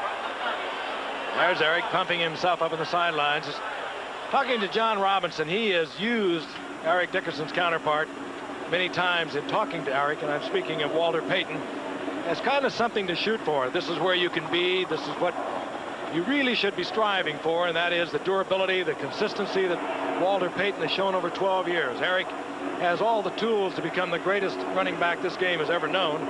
Already has the one remarkable record of over 2,100 yards in one season. From the 30. A bouncing kick, and it's fielded as White takes the ball from the 12 and brings it back out to the 38, and it will still be Steve Dills at quarterback. And again, as Robinson said, and we asked him today when we spoke with the Rams coach, and I said, what happens if Dills gets hurt, especially early on? He said, Bartkowski. Bartkowski would be my man. It will not be Jim Everett. I'm fairly confident. And there is Steve Bartkowski, 10 years at Atlanta. Had some great years there with some pretty lousy football teams. Hurt the knees, though, and he has really slowed down considerably. From the 38-yard line, Dickerson gets about 4 to the 42, and William Perry makes the stop. It'll be 2nd down, 6. That's Dickerson's favorite play. You sweep him right. He cuts back. He takes a tremendous pounding because he's going to run into 250, 280 pounders. But if he ever pops it through with his speed, he is gone. The halftime statistics, not too scintillating. The Bears dominating in total yards. On the scoreboard, however, they lead by 3. 2nd and 6. Dickerson on a sweep to the right. Flag down at the 43-yard line. Should be a face mask against Duerson. That's what you like to do to Dickerson, however. String it out. Don't let him make the cutback. I know the Bears were concentrating and thinking about that and talking with him today.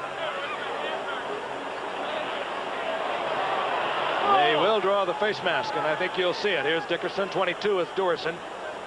Coming up, getting outside his block and making sure that Dickerson did not come back inside. Got the hand in the face mask, and that's going to give the Rams a first down. Face mask on the defense. First down. He has had a great year. Dave Duerson replaced Todd Bell a year ago. Todd Bell had been to the Pro Bowl after the '84 season. got in a contract fight, did not report. Durison came on. He became All-Pro and went to the Pro Bowl. And Todd Bell came back this year, couldn't get his job back, and Durison is heading for another Pro Bowl. He has 5 interceptions already this year and has played great football. First and 10 LA at the Chicago 42. Brown in motion. And Redden takes the ball inside the 40 to the 37-yard line. Perry making the tackle. We talked about Barry Redden earlier. At least he's getting to play more this year. Last year and for the preceding seasons after Dickerson came to LA, he was Eric's backup. Here's a guy when he was in college at Richmond. He was 3rd in the nation in rushing, behind Marcus Allen and Herschel Walker. Remarkable running back, and of course figured to be the Rams running back until a year after he reported to the Rams. They picked up a running back named Eric Dickerson. 2nd and 5. Dickerson to the 33. Perry again gets the call, and it's 3 tackles that the refrigerator's been in on already in the 3rd period, and it figures to be 3rd and very short, less than a yard. Kind of a quiet night for Perry. We have not had the short yardage situation that might bring him in. Nothing down around the goal line. I mentioned it before when we had the Bears against Green Bay. When I was over for the Bear-Dallas game in London, they loved the refrigerator. That's all they wanted to talk about. 3rd and 1. Goulman in. And Dickerson gets wrapped up. Dan Hampton, 99, made the first contact. Interesting stat coming into that 3rd and 1. In 19 of the previous 20 attempts by Dickerson on 3rd and 1, he had been successful. Look at the Bears. They are big, they are strong, and they will stand up your offensive linemen. This is a good offensive line as they work over the right side behind one of the best, Dennis Harrah, Jackie Slater, Doug Smith. They are strong. Dickerson was short, and the Rams leaves the offensive unit out on the field. 4th down and about a half a yard. Pitch it to Dickerson. Fumbles. Picked up by Durison. Chicago at the 39. And Dickerson has now fumbled 9 times this season, most of any running back in the league.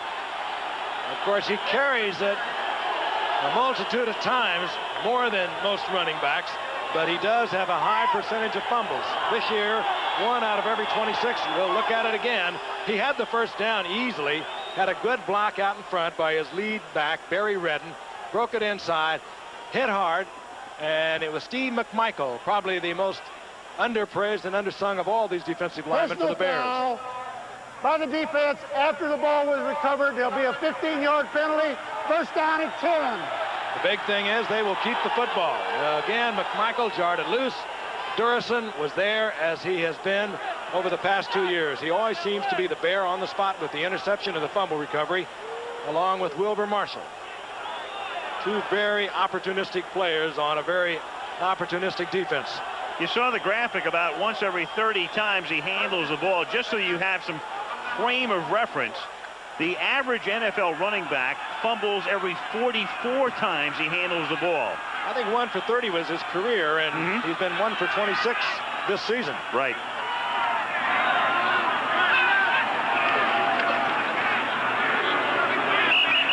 Matt Suey past the 25 out to the 26-yard line. Suey bothered by a rib injury of late, and he has been used far more sparingly than in the past. It was a big part of the Chicago attack last year, and of course was a great blocker ahead of Peyton, but he's been limited in recent playing time. He's like Goulman, his Ram counterpart out of Penn State, and a very versatile athlete, can do a lot of things. Anything you ask him to do, Suey will do. With Peyton in motion on 2nd and 7. It's picked off at the 31-yard line by Jerry Gray. And out of bounds he goes at the 15. Jerry Gray on a pass, I believe, intended for Peyton as they sent Walt helicopter in motion, and there was miscommunication, and Jerry Gray, who picked one off last week, and the man who's taking the spot of the great Gary Green, who had to retire with a neck injury, gives the Rams the ball deep in Chicago territory. Miscommunication or not, reverse angle. You don't throw this football in there. You threw it right in on the target behind Payton. Gray takes it down the sidelines, and now Fuller, filling in for the injured Jim McMahon, has turned it over twice. Right before the half, he threw the interception into the end zone that Cromwell came up with, the pass he shouldn't have thrown, and he should not have thrown this one. Rams at the 15-yard line. And Dills to throw. And again, unsuccessfully, intended for Redden. We do not have a lot of Pro Bowl quarterbacks here. Boy. Jerry Gray, and he has been a more than pleasant surprise. He replaced an injured Gary Green, who went to the Pro Bowl a year ago. Gary Green retired with a neck injury, but Jerry Gray over in the left corner has been exceptional for the Rams, has 5 interceptions. That was number 6. 2nd and 10. 11:16 to play, third period. 3-0 Chicago. Out of the power eye, Dickerson to the 12. It'll be 3rd and 7. Marshall and Dent make the stop. The way this game is going, Rams get a field goal, we could be here for breakfast. Played a lot of this one in the middle of the field. I think maybe Tom Zach is just keeping warm, or it could be that Mike Ditka said, let's warm it up, young man. Second-year man out of Ohio State, who started a couple games earlier in the season for Jim McMahon. Michael Young comes wide to the left on 3rd down and 8 with Eller to the right. And they give it to Dickerson, and he plunges forward down to about the 8-yard line. And it will be 4th down and a long 3. And so Robinson keeping it on the ground, not risking the interception, and hopeful of the tie with Lansford to kick. I think we said something about one-dimensional. Boy. 3rd down and 8. That just accented it. The barefooted Lansford from the 16. So a 26-yard attempt at an angle. Dills holds.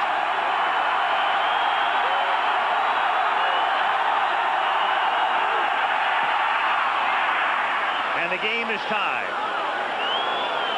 Long count, tried to draw them off sides, couldn't do it. Lansford has tied it up at 3. We'll be back in just a moment. Al Michaels and Frank Gifford in Chicago. Rams 3, Bears 3. Which is no surprise. Yeah. Bears were favored by 8 to 9 points. But the fact it's a low-scoring game is absolutely no surprise. And it's a tough football game, Mick. No doubt about that. They have been really hammering out there. Peter Fridge has been getting his share of stops in the middle. Lansford kicking off, taken at the 9-yard line. Thomas Sanders to the 19.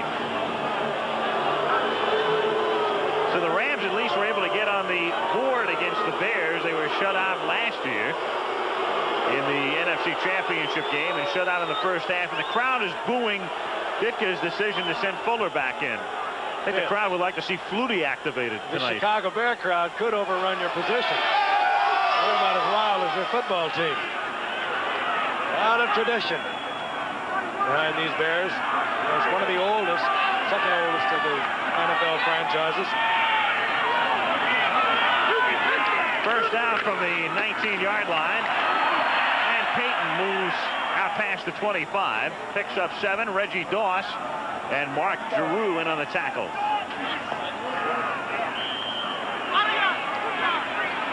Still amazes me in all the years, all the games that have gone down over the 12 years of Walter Payton that he's never missed one because of an injury. It's so remarkable for a running back. Always there, never complaining, never griping. He's always playing hurt. He's playing hurt tonight. He's got a very bad bruise of his right calf. Did not work out. hardly this week. 2nd and 3, and it's Payton for the first down to the 34-yard line. 1st and 10. Johnny Johnson makes the stop. Flutie has to be activated by 3 o'clock tomorrow. Otherwise, he's available, but you can count on Doug being activated. The other thing that Dan Hampton mentioned about Flutie, and there has been a lot of controversy as to their signing Flutie here. A lot of the team did not like it. He said, Flutie, his trophy is bigger than he is. Bears will talk it over with you. With Reitman in motion, that's incomplete, intended for Orr to go. Oh, we'll get the booze now.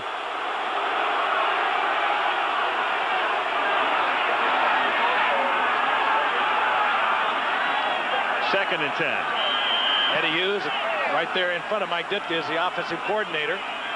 Former teammate of mine with the Giants. Later worked for so many years under Tom Landry, as of course did Mike Ditka. Ditka playing and working under Tom Landry at the Dallas Cowboys before coming to the Bears 5 years ago. 2nd and 10, Chicago at the 34-yard line. Payton, and he's wrapped up on the play. Nice job done by Mel Owens to ward off a block and make the tackle. And there he is, the outside backer, and a good one in his 6th year out of Michigan. The Ram defense has to get a lot of credit, and it's a funny sort of defense in the sense that Chicago is a great defense with a lot of big names. The Rams have a whole bunch of people, no real big stars, but just a whole bunch of functional guys who know what they're doing, and right now they are the reason the Rams are 6-2. And playing a little hurt tonight. Charlie Dujournay, the nose tackle, missing on the injured reserve with a back injury. Sean Miller has made his 3rd start tonight at nose tackle. Doug Reed has replaced Miller at left end. They're playing well. On 3rd and 11, the pass to Payton. And he takes it out to the 39, but they'll have to kick. It'll be 4th and 5, and it's Mike Wilcher in on the tackle. I don't know whether you were watching this morning, Good Morning America, how Dave Hartman returned from Africa, brought some incredible footage with him. It's going to continue all week. I, for one, will be watching that tomorrow morning. He had an unbelievable experience over there.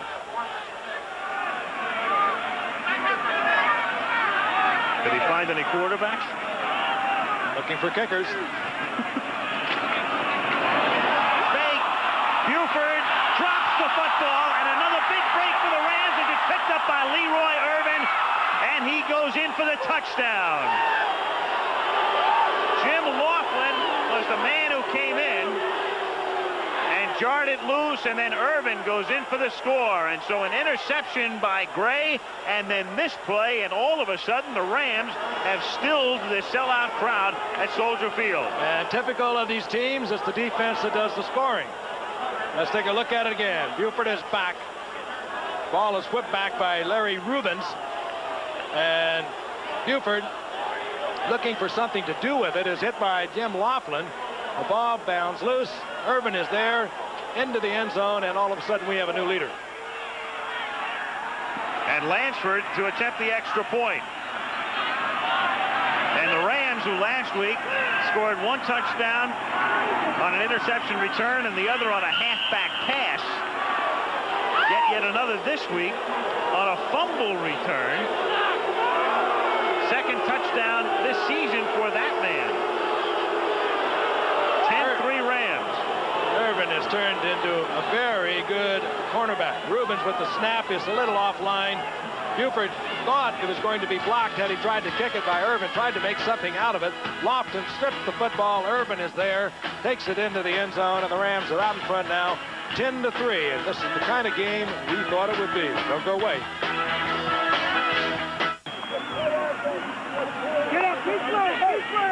A real big one. 10-3 Rams. Lansford to kick off. And it's Gentry from the 1. 20. 30. Look out. It's only Gray. Nice move on Gray, and then the angle, and they get him at the 15-yard line. And the touchdown was saved by Mel Owens. He did it against the Browns earlier in the year.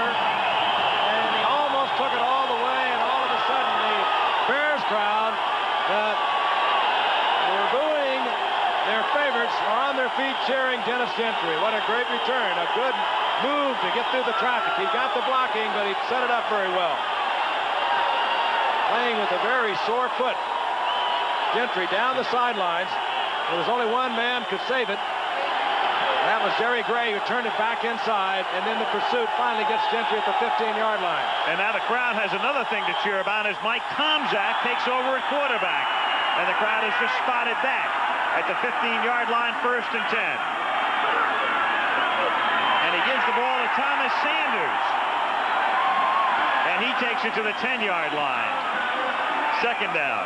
This is the 3rd start for Tomczak. He started the 2nd and 3rd games of the year against Philadelphia and Green Bay. Is a little over 52% on his completions with no touchdowns and 3 interceptions, and they are looking at the right leg of Walter Payton. And that's why he is out of the game, and that was the injury that kept him limited in practice time this week. Against Sanders, the tailback. Behind Suey. Sanders in for the touchdown. That's all we needed. Tomczak and Sanders.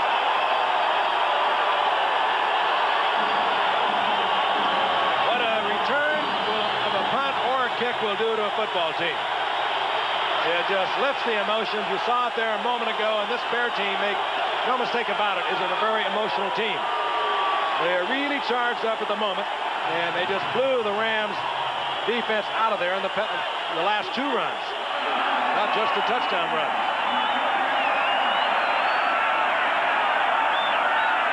Butler trying to tie it. Fuller back in the game to hold.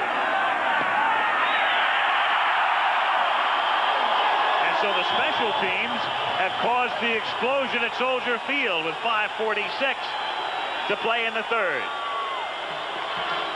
Big haul for Sanders. Working over the left side with Bortz and Hilgenberg at center. Hobart with a good block. Sanders takes it in easily. We've got a tied football game at 10.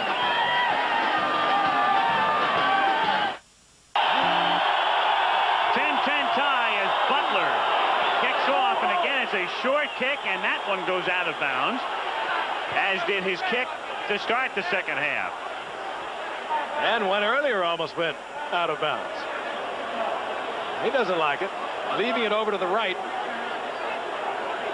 Trying to hook it deep. I think what they're trying to do, and I think what Kevin Butler is trying to do and has been told to do, keep it away from Ron Brown if you can. Ron Brown makes a habit of returning kickoffs for touchdowns. Right now, Payton is up on his feet. They were looking at his right toe, and the word we received from the bench is they did not know whether he would be returning or not. Looks like he's ready. Meanwhile, Brown and White to receive again. And they have moved up to the 15-yard line. You remember Ron Brown and his speed from the '84 Olympics, Al. I'm sure of that. Gold medal in the 4x100 relay and finished 4th in the 100-meter final. And here he is from the 11 to the 20, 30, and to the 35-yard line. From there, the Rams begin this drive. 5:29 to play in the 3rd period. Coming up Saturday, a pair of games for you. Most of you will see Miami top-ranked against Pittsburgh, or Cincinnati taking on 9th-ranked Auburn. The other game, check your local listings. CFA football at 3 Eastern time. Coverage commencing on Saturday. 1st and 10, Los Angeles at the 35. Dickerson behind Redden. Out of bounds after a gain of 4. Mike Richardson will get credit for the tackle. But again, the Bears do what they want to do, and that is stretch it out. And Dickerson is really dangerous, and he does it as good as anyone in the league, and that is when he cuts back against the grain. And when he does that, he can pop for big ones. We'll be in Cleveland next Monday. Marino and Bernie Kosar. Yep. A couple of young quarterbacks, one of them already rewriting the record book, and another one has a good shot at it down the line. 2nd and 7 from the 38-yard line. Redden, minimal gain. It'll be 3rd down and 5. 5:15 to play. 3rd quarter. That's called give Dickerson a little bit of a breather and let's make sure that they're at least thinking halfway honestly and they're not going to be totally in pursuit. Steve Dills is 1 out of 12. That one was the little swing on his first throw of the night, which Dickerson took for 26 yards. And that's been that. He's had a few drop, and he's misfired on several others. That one is there, but picked off at the 42 by Fensick. And the Bears have it in Rams territory at the 35. And that ties the Chicago record. Richie Pettibone and Gary Fensick, each with 37 career interceptions. And Dills should have been 1 for 13 because Fensick was in double coverage. It was so obvious. Dills was looking at it all the way. Still had time to pick an alternate receiver, trying to get it to Michael Young. Threw it into the crowd. Fensick comes away with it. And it could have been just as easily as not Sean Gale who picked it off. But the Bears get the turnover. They're inside the Rams' 35-yard line. And Payton is still not back in the game. Tomczak, the quarterback, from the 35. And the man taking over for Payton is Sanders inside the 20. And Sanders is in there. 3 carries, 2 touchdowns.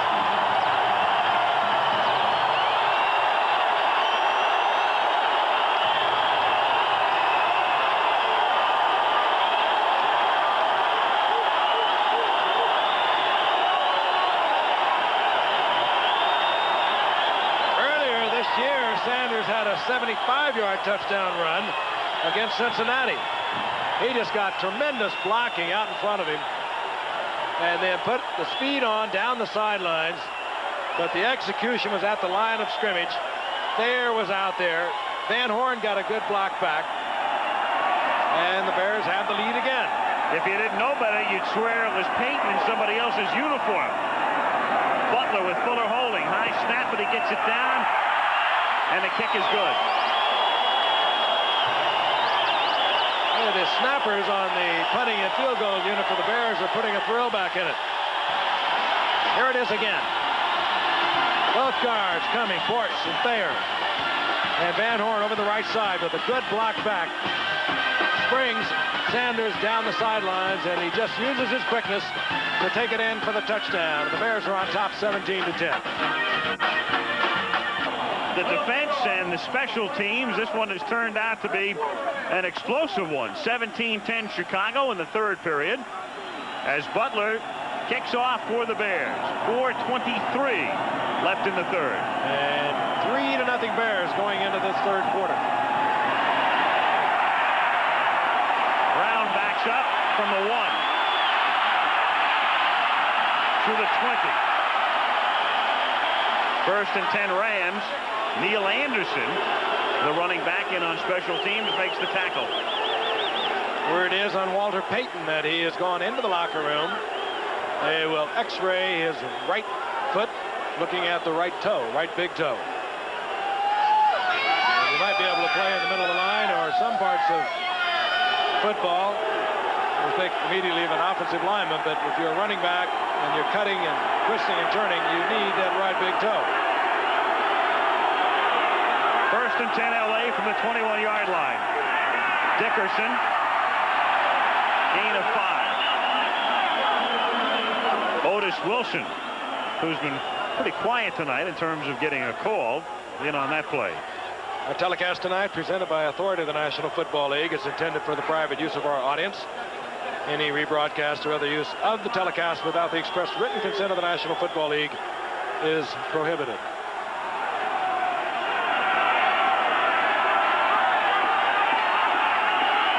Second and 6 from the 25. Eric again for a 1st down, and a flag is down as he bulls over Marshall. Red Cashin says holding, Rams. Oh, that's smarts. They had the 1st down, and it just takes the momentum away and the emotion. John Robinson. Holding. Number 60 on the offense. Still second down. Dennis Hara, you'll see it over the right side. Great blocking guard. Don't think there's any question as he almost strangles McMichael. Well, look at it this way. He did make a big hole.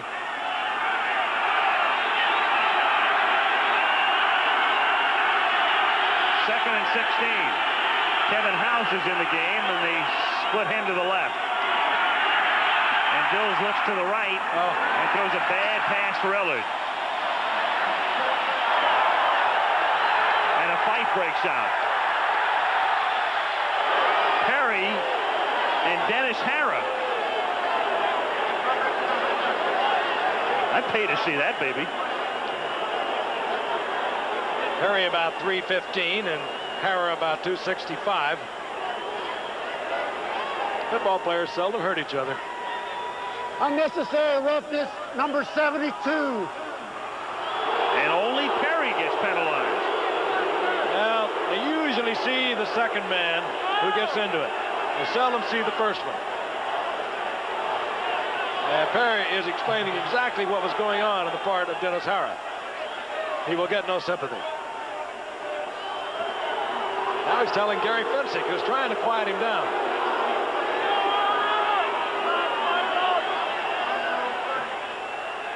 That was a big turnaround penalty because the Rams had their own holding penalty, and that just totally nullified that, and the Bears had them deep in their own territory. Big penalty because it gives LA a first down at the 30. 3:03 to go in the period. It's Grumman in motion, and Redden carrying the ball, and Perry makes the tackle. Maybe John Robinson is working on the clock. Al, you recall he said we want to be close as we go into the fourth quarter. He was more than close. He had a 7-point lead. But now it's Chicago by 7. He does believe that, too, about his team. He feels they do get better.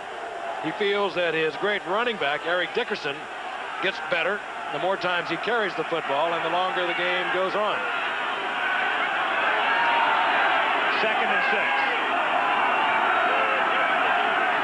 Dickerson wrapped up at the 34-yard line, and again it's Perry. They should have left Perry alone. You betcha.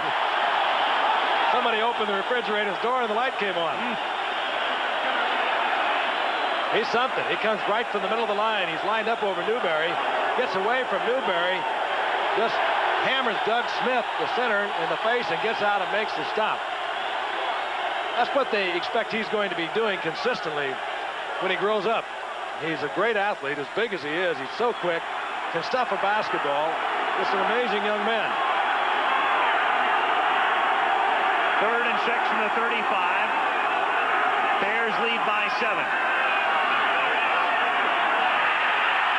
Blitz going deep. Whoa. Pass is there. Brown. And he sprints in for the touchdown as the Bears paid the price. What we said earlier, when Dills missed him in the first quarter against the Bears, you just have to keep trying to do it. You're going to get sacked. You're going to get your quarterback maybe beat up a little bit, but sooner or later, if you can stay with it and catch him in the right defense, get the isolation, get the speed individually lined up, and you make the connection, you get a quick 6 points, and that's exactly what they did. They were dealing up front. They were bringing the outside linebacker on the left. Dills read it all the way, got the single coverage.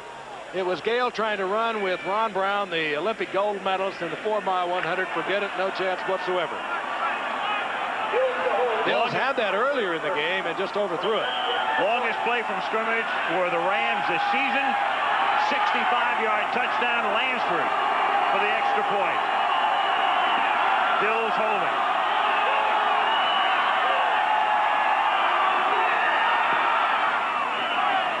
And we are even with 1:28 to go in a wild third quarter. I wonder if that's close, as John Robinson would put it. So the Rams in Chicago. It was 3-0 Bears at the half. And a couple of key turnovers and big plays here in the third period, and it's 17-17. You saw Durison. He was on the blitz. That gave the coverage to Ron Brown individually on Gale. And he tried to get some help back there, but I'm sure he was single covered. And it was a good read by Dills, but also credit that offensive line. Dennis Harrah, Jackie Slater over the right side. They had to make the key blocks to give the right-handed Dills the opportunity to get it off. That's what the Bears count on, getting the pressure, getting to you before you can get to the deep man. The Rams this season in their 8 prior games had scored a grand total of 19 points in the third period. And tonight, they've almost matched that figure, 17. Dills, he's completed his first pass and his last pass.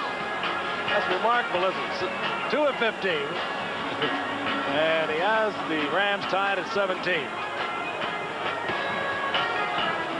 Two great defenses, a couple of fine running backs, and all of a sudden we get the big bomb from the unlikely quarterback Steve Dills to a very likely speedy Ron Brown.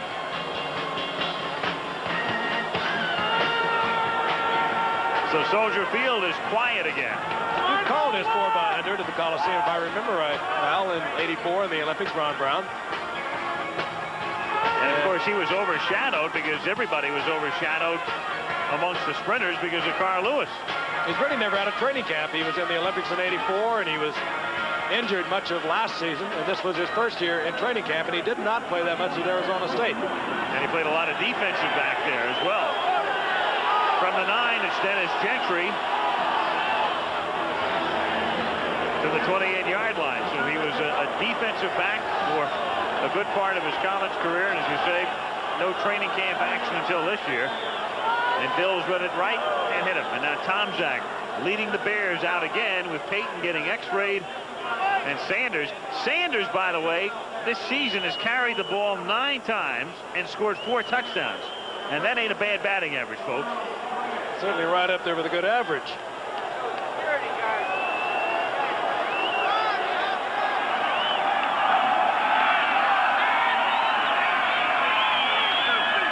Sanders and Thomas are the running backs on first down from the 28-yard line, and Tomczak under pressure throws a screen, and it's dropped at the 22. Well, Sanders isn't perfect. That's the play the Bears have been using so successfully tonight to Walter Payton. But again, Payton is in the locker room, x-rays on his right big toe.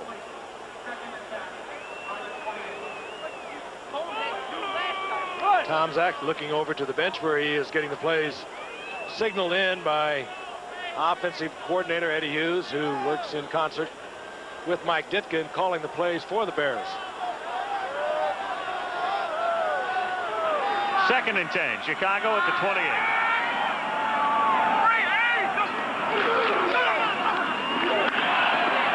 Calvin Thomas gets 5 to the 33. 3rd and 5. Tomczak wasn't drafted. The Bears got him as a free agent as Thomas moves out of the lineup. But earlier this year, when McMahon was hurt for the first time, it was Tomczak that Mike Ditka elected to start in his place. He made the start against the Eagles, also against the Green Bay Packers. Bears won both of those games. Not too much of it credited, however, to Tomczak. In the Green Bay game, in fact, it was Fuller who came on to bail him out. And Tomczak throws, and paying the price at the 40-yard line is Neil Anderson, but he does get the first down, and the crowd appreciates it. Nice hand for the #1 draft choice. And I mentioned earlier that Anderson was a good all-around football player down at the University of Florida. Had 25 receptions as a senior and over 3,200 yards rushing. And that will bring us down to the end of the 3rd quarter, all tied up at 7. 4th quarter action still to go. John Robinson said, we want to be close when we go into the 4th quarter. We're tied at 17. We'll return after this message from our local stations. Okay. Been around. Well, Marv Levy is the new head coach of the Buffalo Bills. In case you have not heard, Hank Bullock was fired today. And Levy, former head coach at Kansas City, and he's been up in Canada, is the new head coach of the Buffalo Bills. Meanwhile, we start the 4th quarter. Chicago at the 40-yard line, and it's Thomas Sanders taking it out to the 42 for a gain of 2. Game tied 17-17. 31 points in the third quarter. And two very offensive-minded football teams. Most of their offense, previous games, coming from their defense. Mike Singletary back in action tonight after missing last week, the first game in his 6-year career that he ever missed with a pulled groin muscle. 2nd and 8, Chicago from the 42. Moorhead in motion. Tomczak to throw off the play fake. Deep and dropped at the 14 by Ortego.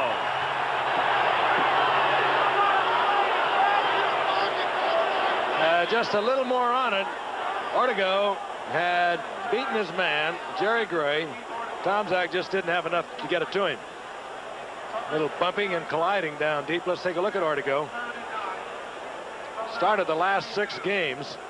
Puts on the fly against Jerry Gray. And right here he has to come back and play the ball. And Gray could have called that very easily. Official behind it. Gray had his arm wrapped around Ortego. Pulled him off his feet, as a matter of fact. But no flag. 3rd and 9 from the 42. Tomczak throws as he was hit, and it's incomplete. And Sean Miller put the pressure on him. That type of play, by the way, if you're wondering, is not eligible for review. Not a pass interference. You know what was funny? I'm looking around Soldier Field. There's no replay board here. They didn't replay that play because they don't have the system or the capability of showing it. But I guess there are enough people. There are enough people with television sets in the stands that they clustered around. And as soon as we showed the replay, everybody was booing. Well, they might have their radios. Right, right. High snap again, but he gets it away, and it's a bad kick by Buford. That bounces toward the 30 and drops dead right there. 28-yard punt. Kicking game, a little strange tonight. I heard it on my radio. Yeah, what did that kind of interference sound like? Marcel Marceau was talking to me. The age of the watchman, I suppose, isn't it? Looks like the one you had last Monday. Yeah. Everybody watching their own replays. That was the loudest response to what you would figure was a non-visual replay ever. But enough of those things around. Rams take over at their own 30-yard line. 1st and 10. Gilman in motion. Dickerson picks up 2. 2nd down and 8. Gilman is playing a lot tonight because of an injury to Tony Hunter. He's not playing at all tonight because of the stress fracture of his leg. As we look at the third quarter numbers, 31 points put up on the board by both clubs. Bears once again dominating in total yards, but we are tied at 17. Each team turning it over 3 times. Rams have it at the 32-yard line. 2nd down 8.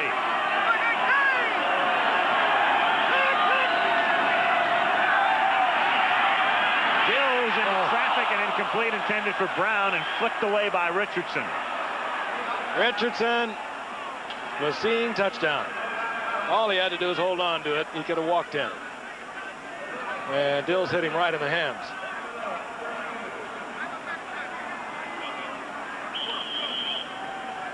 Can you imagine 2 out of 16 and your team is tied 17-17?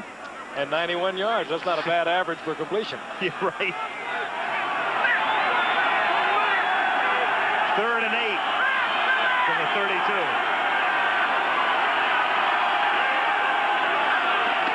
Dickerson. He's close to a 1st down. Fensick came up to make the stop along with Perry. See where they spot it. The crowd doesn't like where they spot it. Just over the 40, but close enough so that Red Cashin says, let me take a closer look. Good effort. Dennis Hara, Doug Smith, big opening. Eric just about popped that one for big numbers. Pankey also in there from the offside with a good block, number 75. And he does get the first down. On a 3rd and 8. We talk about this defensive unit of the Rams. They have a fine offensive line. Watch 75 pulling from over the left side. That's so much for Sean Gale. And it enables Dickerson to accelerate. Gale probably would not have stopped him, but it allowed Dickerson to accelerate and get the first down out over the 40. Meanwhile, Dickerson has come out for the moment, and it means Charles White comes in along with Redden as split backs. That's White 33, and now he becomes the tailback. Dills deep for Ellard. Too deep. Richardson covering. Charlie White, of course, played his collegiate football under John Robinson. Is a great story, Heisman Award winner. The word is on Dickerson, he has cracked the goggles that he wears, and we assume he'll be back in. As a matter of fact, he's coming in right now. Charlie White played 5 years at Cleveland, released. Johnny Robinson picked him up last year, and when Dickerson was a holdout, he had a couple of good games filling in for Eric. Dickerson probably called Jabbar to get the spare pair. 2nd and 9. Those glasses are fogged. He's going to need another pair. Richard Dent, Super Bowl MVP. So quick and so strong. Different defensive team. They take a lot of pride in the fact that they are doing something different under their new defensive coordinator, Vince Tobin, who replaced Buddy Ryan. They're more disciplined. And it was Dan Hampton who said we took a lot of pride in being able to do something different. We knew what we could do last year. We did it kind of helter-skelter, but we were playing more disciplined, and we were playing it well, and we think we are improving with every game. On 3rd and 10 from the 40, Dills scrambling, hit, and dropped at the 44-yard line as Sean Gale, the nickelback, came up to make the tackle. And thus the Rams will kick with 11 minutes and 33 seconds to play in the 4th quarter. This is a big game in particular for the Rams, of course, who will lead the NFC West no matter what, but they'll either lead by a half game over San Francisco and Atlanta or a game and a half, as Hatcher gets it off and Barnes fields at the 13. And Chicago will start its next drive from the 18-yard line. 11:07 Vegas-type numbers remaining in the 4th. 17-17 at Soldier Field.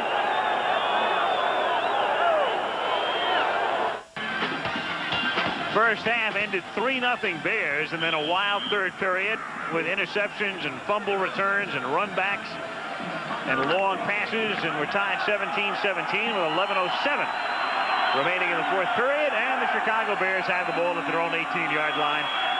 1st and 10.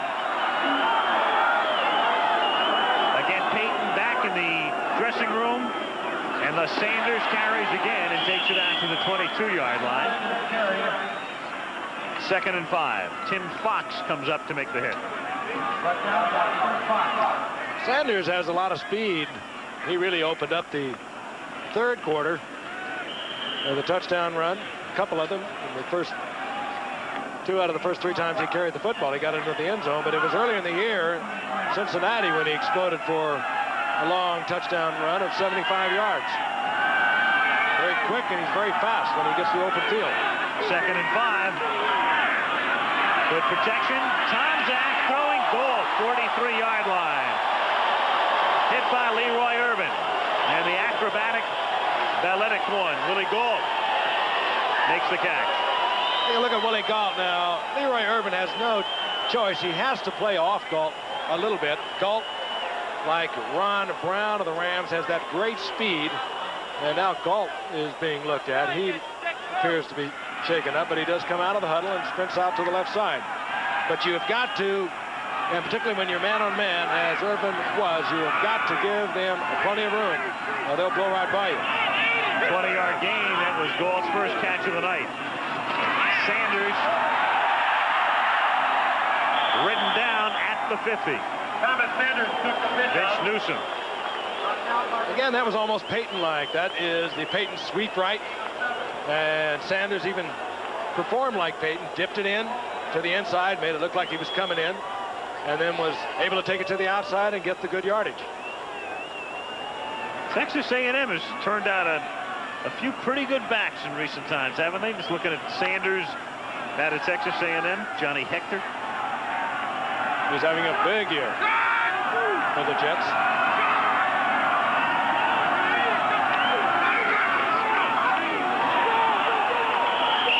Suey losing 3 thanks to Doss. Great quarterback numbers. Dills 2 of 17, 91 yards, 1 touchdown, 1 interception. Fuller 9 of 19, 102 yards, 2 interceptions. Tomczak 2 of 5, 27 yards. Peyton is 0 for 1, isn't he? Doesn't matter who's throwing tonight. And not playing, not even activated, Doug Flutie, who will probably be activated before 3 o'clock tomorrow afternoon. And Jim Everett, the great one from Purdue, just acquired recently by the Rams. They are watching. 3rd and 6 out of the shotgun, and it's dropped by Tomczak. And then he dumps it over the middle and throws a wobbly short pass incomplete. And it'll be 4th down, and in comes the punting unit. So Tomczak going out. You mentioned Flutie, Frank. Have you ever seen a game with 2 quarterbacks involved that have gotten more publicity who've never played a down of NFL football? I'm talking about Flutie and Everett. Well, when Jim McMahon starts to talk about something, it gets a lot of publicity. Yeah. And he did not like the idea of Doug Flutie coming here. Buford finally gets a nice snap and gets off a fair kick and a fair catch by Johnny Johnson at the 11-yard line. 42-yard punt. Rams at the 11, 8:09 to play, 4th quarter.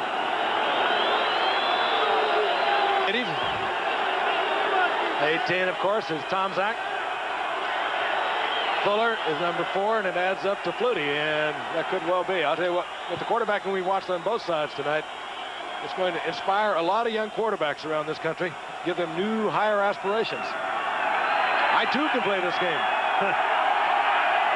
So the Bears defensively now with the Rams at their own 11-yard line.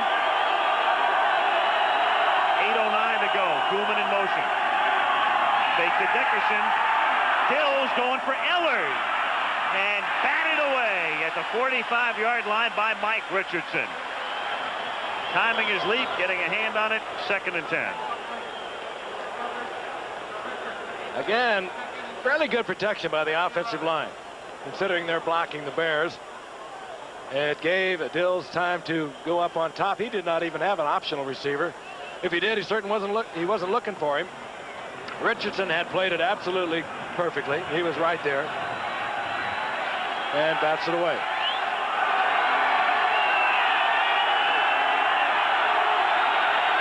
Second and 10. Redden out to the 17-yard line. 3rd and 4. John Robinson. It's funny, he's not by nature a real conservative kind of guy. And in fact, if you go back in his coaching past in college, he would put the ball up. Then he got to SC and kept it on the ground. And of course, he's kept it on the ground here. And if you don't know much about his background, as you look at Ditka there, you think that it reflects his personality, but it really doesn't. Chuck Scott is in as a wide receiver to the left, but only as a decoy for Dickerson as he takes it out to the 23. 1st down. Good effort by Dickerson over the right side. And you think this game isn't rough down there. Dickerson has got more blowout patches in that jersey than you can count. The amazing thing about Dickerson is I've watched him now for the last 3.5 years is the durability of this man. I talked about that in the case of Walter Payton, but Dickerson probably gets hit every bit as hard or maybe even harder than Payton. And he is always there. From the 23-yard line, it's Redden taking it for 2. It figures tonight with Eric Dickerson running against the Bears. It's the most yards anybody has picked up against Chicago this season, a total of 92 thus far for the Big E. Mike Rozier in the Houston game had gained 85, and that had been tops. Soldier Field, Chicago, and what's turned out to be not a bad night, all things considered, because it's been just a breeze and not a full wind. 2nd and 9. Dickerson out to the 33, and it appears to be just shy of the first down. He's getting up close to 100 yards, but he's also carried the ball 26 times. So he has been fairly well contained tonight on a very chilly night here in Chicago. 3rd and 1. Bears over the last 3 years do not give up many 100-yard performances. In fact, this would be only the 4th since '84, counting the '84 season, 2 of them by Dickerson.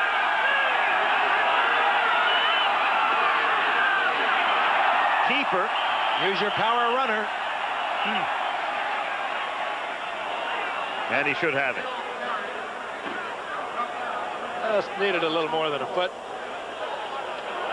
Surge of Doug Smith, the offensive center, and Newberry on the right, and Hara on the at the other guard spot. Probably carried him for the yardage. They keep the ball right there. They didn't make it. And they didn't. And Robinson, I think, is really upset about the spot. He really is. I thought he had carried enough, too. I did, too. He rode Doug Smith. Let's take a look at it.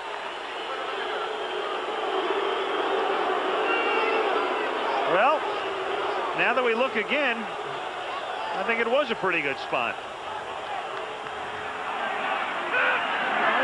Hatcher. Bad kick. And a bad bounce. And a good break for Chicago. Well, as we said at the very beginning, we didn't think it was going to be pretty. It's just two rough, tough football teams, particularly defensively, getting it on in Chicago, and they're tied at 17. And there have been some great games played over the many, many years that these teams have met. Think of some of the great players who have performed, not only the ones we're watching tonight, but way back. Cleveland next Monday. Browns on top with Cincinnati in the AFC Central against the Dolphins, who've won their last 2. Tom Zach gives it to the first man through, Thomas, out to the 47-yard line. And the clock now down to 4.5 to play in the 4th.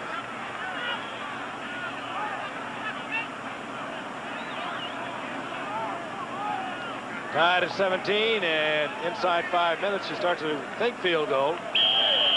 Bears have a good field goal kicker. He can reach from way out, Kevin Butler can.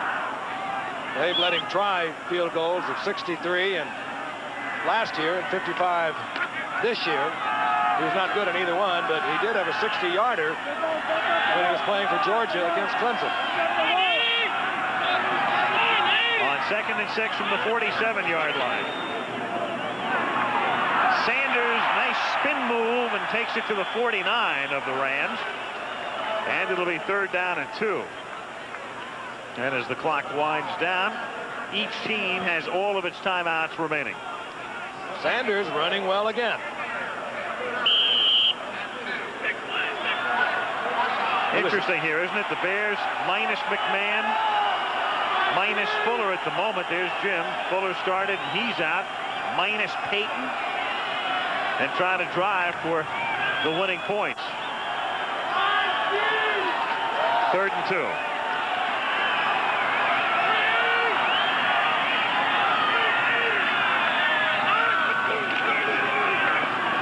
Tom Zach rolling, pressured, dumps it off, and they say he was downed at the 42 in the grasp, and he's down by Meisner, who gets credit for that sack at the 42-yard line. Great effort on the part of Meisner to get there. They were giving Tom Zach an option. He either could throw the ball or run the ball, and look at Meisner. Spotted the opening, number 69, and was in on Tom Zach before he could do anything with it. He was in the grasp. The whistle had blown. And the Bears bring out the punting unit. Good call he gave Tom Zach. An option. He's a pretty good running quarterback. But it was just a great play by the Rams defense, and specifically Greg Meisner. Buford kicking in Ellard's direction. Ellard's had a rough night. Catches this one at the 19 and brings it back to the 26. 37-yard punt, 6-yard return. Rams with all of their timeouts. 2:44 to play in the fourth, and they start at their own 27-yard line, 1st and 10. Dickerson tonight is over 100. 101, 26 carries, and 32 times he has gone over the century mark during the regular season. They have been tough yards. 3 times against the Bears in his illustrious career. 27-yard line, Dickerson. A hard-earned 8. Now to the 35-yard line. And it'll be 2nd and 2. Now, John Robinson said that his man keeps getting better as the game grows older. O.J. Simpson said that so frequently. You get a great running back, just keep giving it to him, keep giving it to him. He'll get better, and pretty soon he'll pop one. John Robinson believes in that. 2nd and 2. He's behind Redden. Stumbles, but stumbles forward for a first down. Out to the 38-yard line, and that will take us down to the 2-minute warning. It will be 1st and 10 for the Rams when we come back, as LA has it at its own 38-yard line. 2 minutes to go. Los Angeles 17, Chicago 17.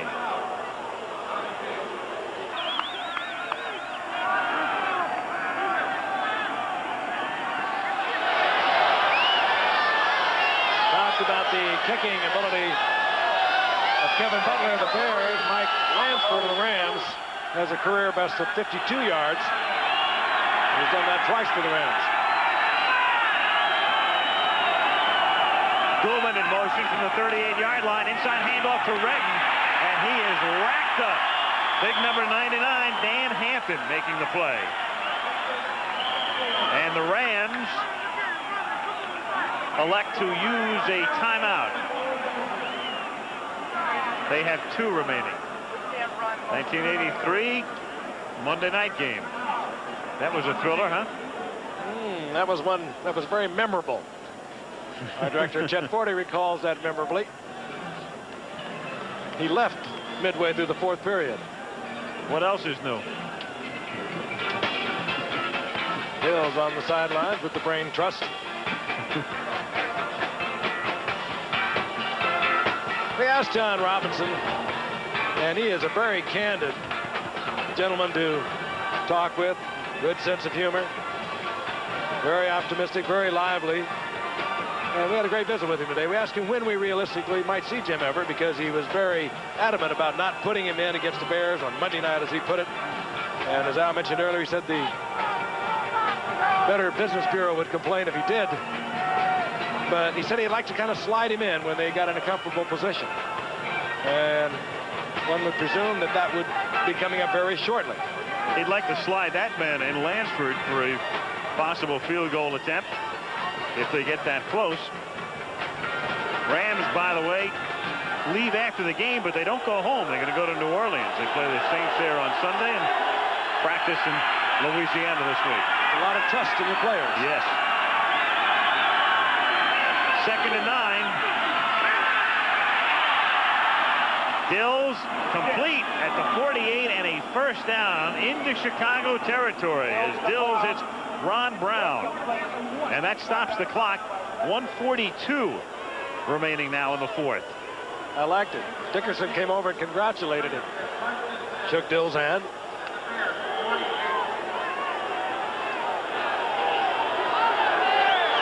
A 13-yard pickup. Ellard to the left. Brown to the right. And Dickerson on a sweep. And he swept out of bounds at the 49-yard line. Bring it out, and that's what they want to do with Dickerson. Fensick was up there from his safety spot. Wilbur Marshall was out there. Dickerson is the most dangerous when he cuts it back against the grain. And by design, the Bears want to try and string that Dickerson sweep out to the sidelines if they can. Second and 11. Rams at the 49.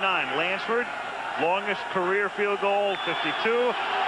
Longest this year, 46.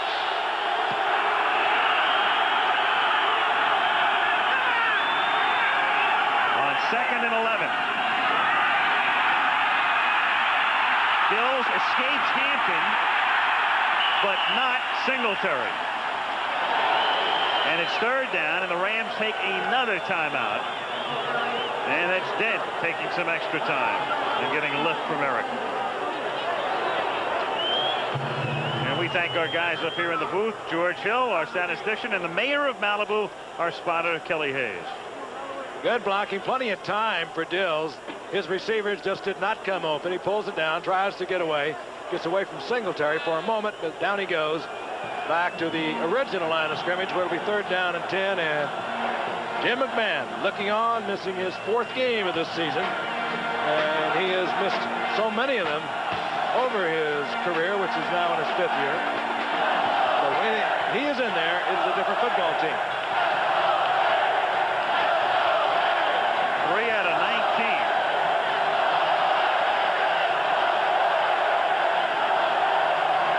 This will be an interesting call. Third down, long. You're in against the legendary pass rush of the Chicago Bears. It'll be an interesting call on the part of both clubs. Will the Bears come with a full blitz to try to pressure Dills? Or will even John Robertson let him throw the ball? Will he try to get it out in the flat to Dickerson and let Dickerson make the most of it? Third and 10. Goulman can't hang on. Singletary was covering on the play. But that pass almost knocked Goulman down. One he probably should have caught, even though there wasn't much of a touch to it. Dills hit him, and hit him hard.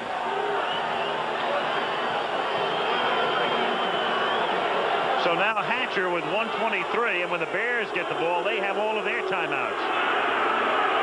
And put the pressure on Dills. He fired one in there, a little too much on it, but it would have been a first down had Goulman been able to hold it. Barnes, 14-yard line, risky catch, and a 1-yard run back to the 15. So Chicago with 3 timeouts and 1:14 after that 34-yard kick. Wild third quarter. Now we worked away almost entirely through the 4th quarter with nothing. No scoring, and the Bears a long way from getting into Kevin Butler field goal range.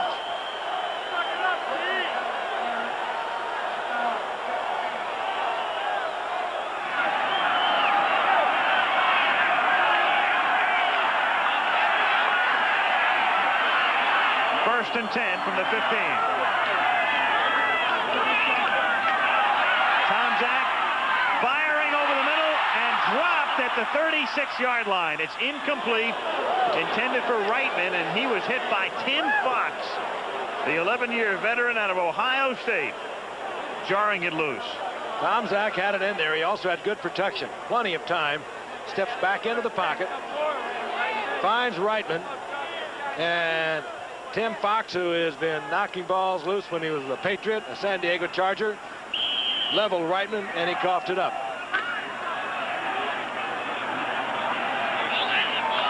"11 years out of Ohio State. One of the truly tough hitters in this game and has been for a long time." Second and 10. Sanders thrown out of bounds, and no flag at the 18-yard line.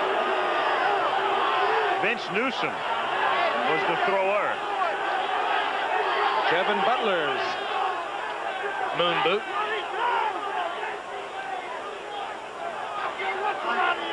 They don't get nervous at all, do they? Not when they're down at their own 18-yard line. They live in a different world, kickers. And you can understand it. They sit there and everybody goes out and bangs themselves around. They bleed. They grunt, they groan, they swear at each other. All of a sudden they get into the most vital position of the game and you have to trot out there and do something. Shotgun on 3rd and 8. That's Galt in motion. And Tom Zach with only a 3-man rush and incomplete. And now the Bears will have to kick. And taking a shot that time was Gentry, hit by Vince Newsom. All the time in the world for Tom Zach. The Rams with just the 3 down linemen on the rush. They had the 2 nickel backs in, and they came up with the coverage, and they continue to look at Gentry. He does take quite a pop. And this game is physical. Vince Newsom, and he is physical. And they are continuing to look at Gentry. Punting unit has come on for the Bears. Now, if you're the Rams, I send everybody. What do you do, Frank? You send everybody. Try to block it. Although they will get relatively good field position. The punting at Buford has been not that spectacular tonight. So they really have an option on. They have the best punt return man in the game for the last 3 years, at least in the National Football Conference. They have him back there, albeit he's only been around for about a week after being a holdout.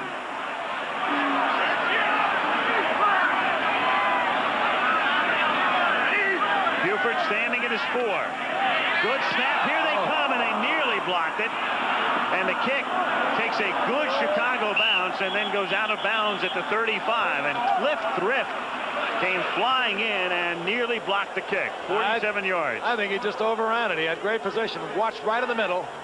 It'll be Cliff Thrift, number 52. Another former Charger like Timmy Fox. And all he had to do was go for it. He just ran right by it. He didn't know where to place the hands. I think what he also was trying to avoid was running into the kicker. When you come from the middle, it's very difficult. If you miss the ball, you're going to get that kicker.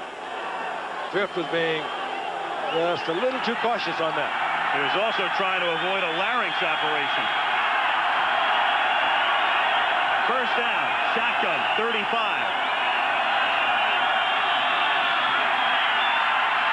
Bill sidearms it to Goulman. Goulman getting out of bounds with a first down at the 48-yard line. The Rams have 1 timeout remaining. And so Goulman, who was unable to hold on to a 3rd down pass the last time the Rams had the ball, catches this one, takes it to the 48.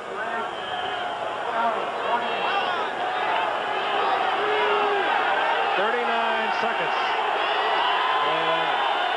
Don Robinson said we want to hold him close into the 4th quarter. He didn't say anything about having it this close at the end.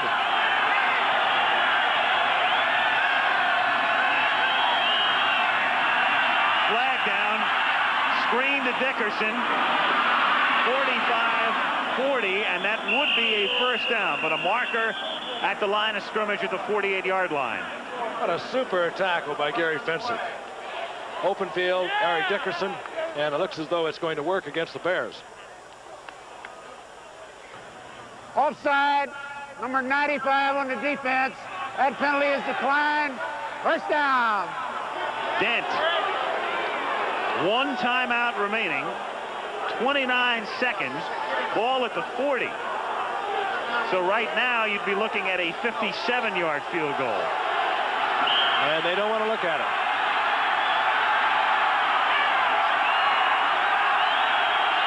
Rams have avoided the sack. The Bears do not have a sack on the night. They have a lot of hurries, but no sacks. Dills going deep and incomplete. Ellard was there. It would have been a tough catch, but Dills had it there. And maybe had Ellard been around working with him, he might have been able to hold on to this. He has great hands, and obviously he has good speed. Working over there against Vesti Jackson, who made his first start tonight. Ball is there right off the fingertips. A tough catch as you look back, directly back over your shoulder, and it is difficult but catchable. I think John thought we're going to pull this one out. Brown wide left along with Scott. Ellard wide right. Everybody in the pattern. Batted away, incomplete. Third down. Now they've got a little bit of a dilemma here. Third down and 10. They're not within field goal range. They've got one timeout remaining. And they have 18 seconds on the clock. I think you have to think, let's get 8 or 10, let's get 12, whatever we can get. Use your timeout, bring Lansford on, and see if he can reach. His best, as we mentioned before, 52 yards. He's hit twice from 52 yards.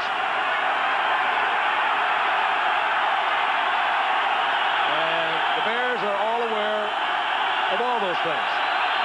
They will put the pressure on.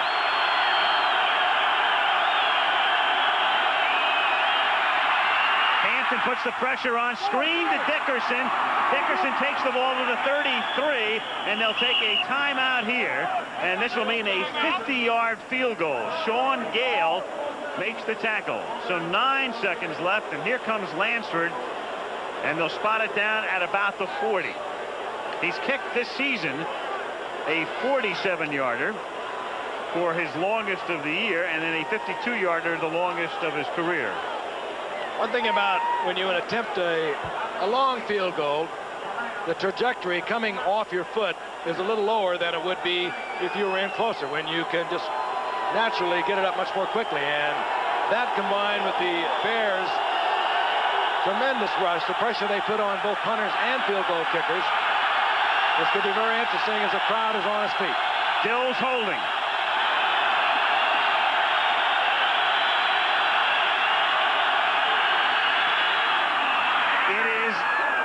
Long enough and good. With 4 seconds remaining on the clock. And in Soldier Field, where the winds swirl and where kickers have a lot of trouble normally, the flags gently waving in the breeze tonight. And the Rams are on their way to gently waving to a 1.5 game margin over San Francisco and Atlanta. You see the smoke coming out of that collar? Not a well-played football game by either team, but it's a typical game. They both have superb defenses. And Lansford comes through in the clutch. Dills, the holder, get the head down. Dead, solid, perfect. What odds do you think you could have gotten on the Rams beating the Super Bowl champion Bears on a night when the quarterback goes 6 out of 25? Only if you were playing the Rams. Right. It's been that way, though, all season long for both these teams. Close games for the most part, especially for the Bears of late, and all season for the Rams. Makes you wonder about the Bears, though, Al. 2 weeks ago, they lose to Minnesota 23-7. Same people, except their quarterback, and he has been unavailable, Jim McMahon. This would have been an entirely different game, I feel, had McMahon been able to play, and I think everyone feels the same that follows the Bears. He just changes gears for the Chicago Bears. There he is. His team reacts to just about everything he does. He is their leader. There's no question about that. There's an interesting relationship between Mike Ditka, who admires his talent, and yet there's almost an adversarial thing that exists between the two of them. Interesting football team, and this Ram football team, they're not pretty. They get criticized even at home. They call it their offense, one writer wrote out on the West Coast, is like a Marcel Marceau radio broadcast. Lansford to kick off. He beat San Francisco earlier this season with 2 seconds left, kicked an 18-yarder, and tonight a couple of field goals, some key plays for the Rams. That Leroy Irvin 22-yard return of a fumble, the 65-yard pass to Ron Brown on the blitz as they read it perfectly, and a little volleyball and rugby type action here as the ball winds up in the hands of Sanders, but he's going to go down. And for the Rams, it'll be a little celebrating on a late night trip into New Orleans. 7-2, and they have a game-and-a-half lead over San Francisco and Atlanta. The Bears, they are respectable. They move back to the 7-2 mark. Not pretty, but very effective for Los Angeles. Al Michaels, Frank Gifford, that's the story from Chicago, where the Rams beat the Bears 20-17, and this ABC Sports exclusive has been brought to you by Nissan, who invites you to test drive a new Go Anywhere Nissan Pathfinder at your Nissan dealer now. By Budweiser, Beechwood aged for that clean, crisp taste. This Bud's for you. By Radio Shack, computer centers in business for business. And by Magnavox, developing new technologies for your entertainment. Nobody puts it together like Magnavox. There's Lansford. Travel arrangements made through promotional fee paid by United Airlines. United flies more people to Hawaii than any other airline. Nobody knows Hawaii like United. And this has been a presentation of ABC Sports, recognized around the world as the leader in sports television.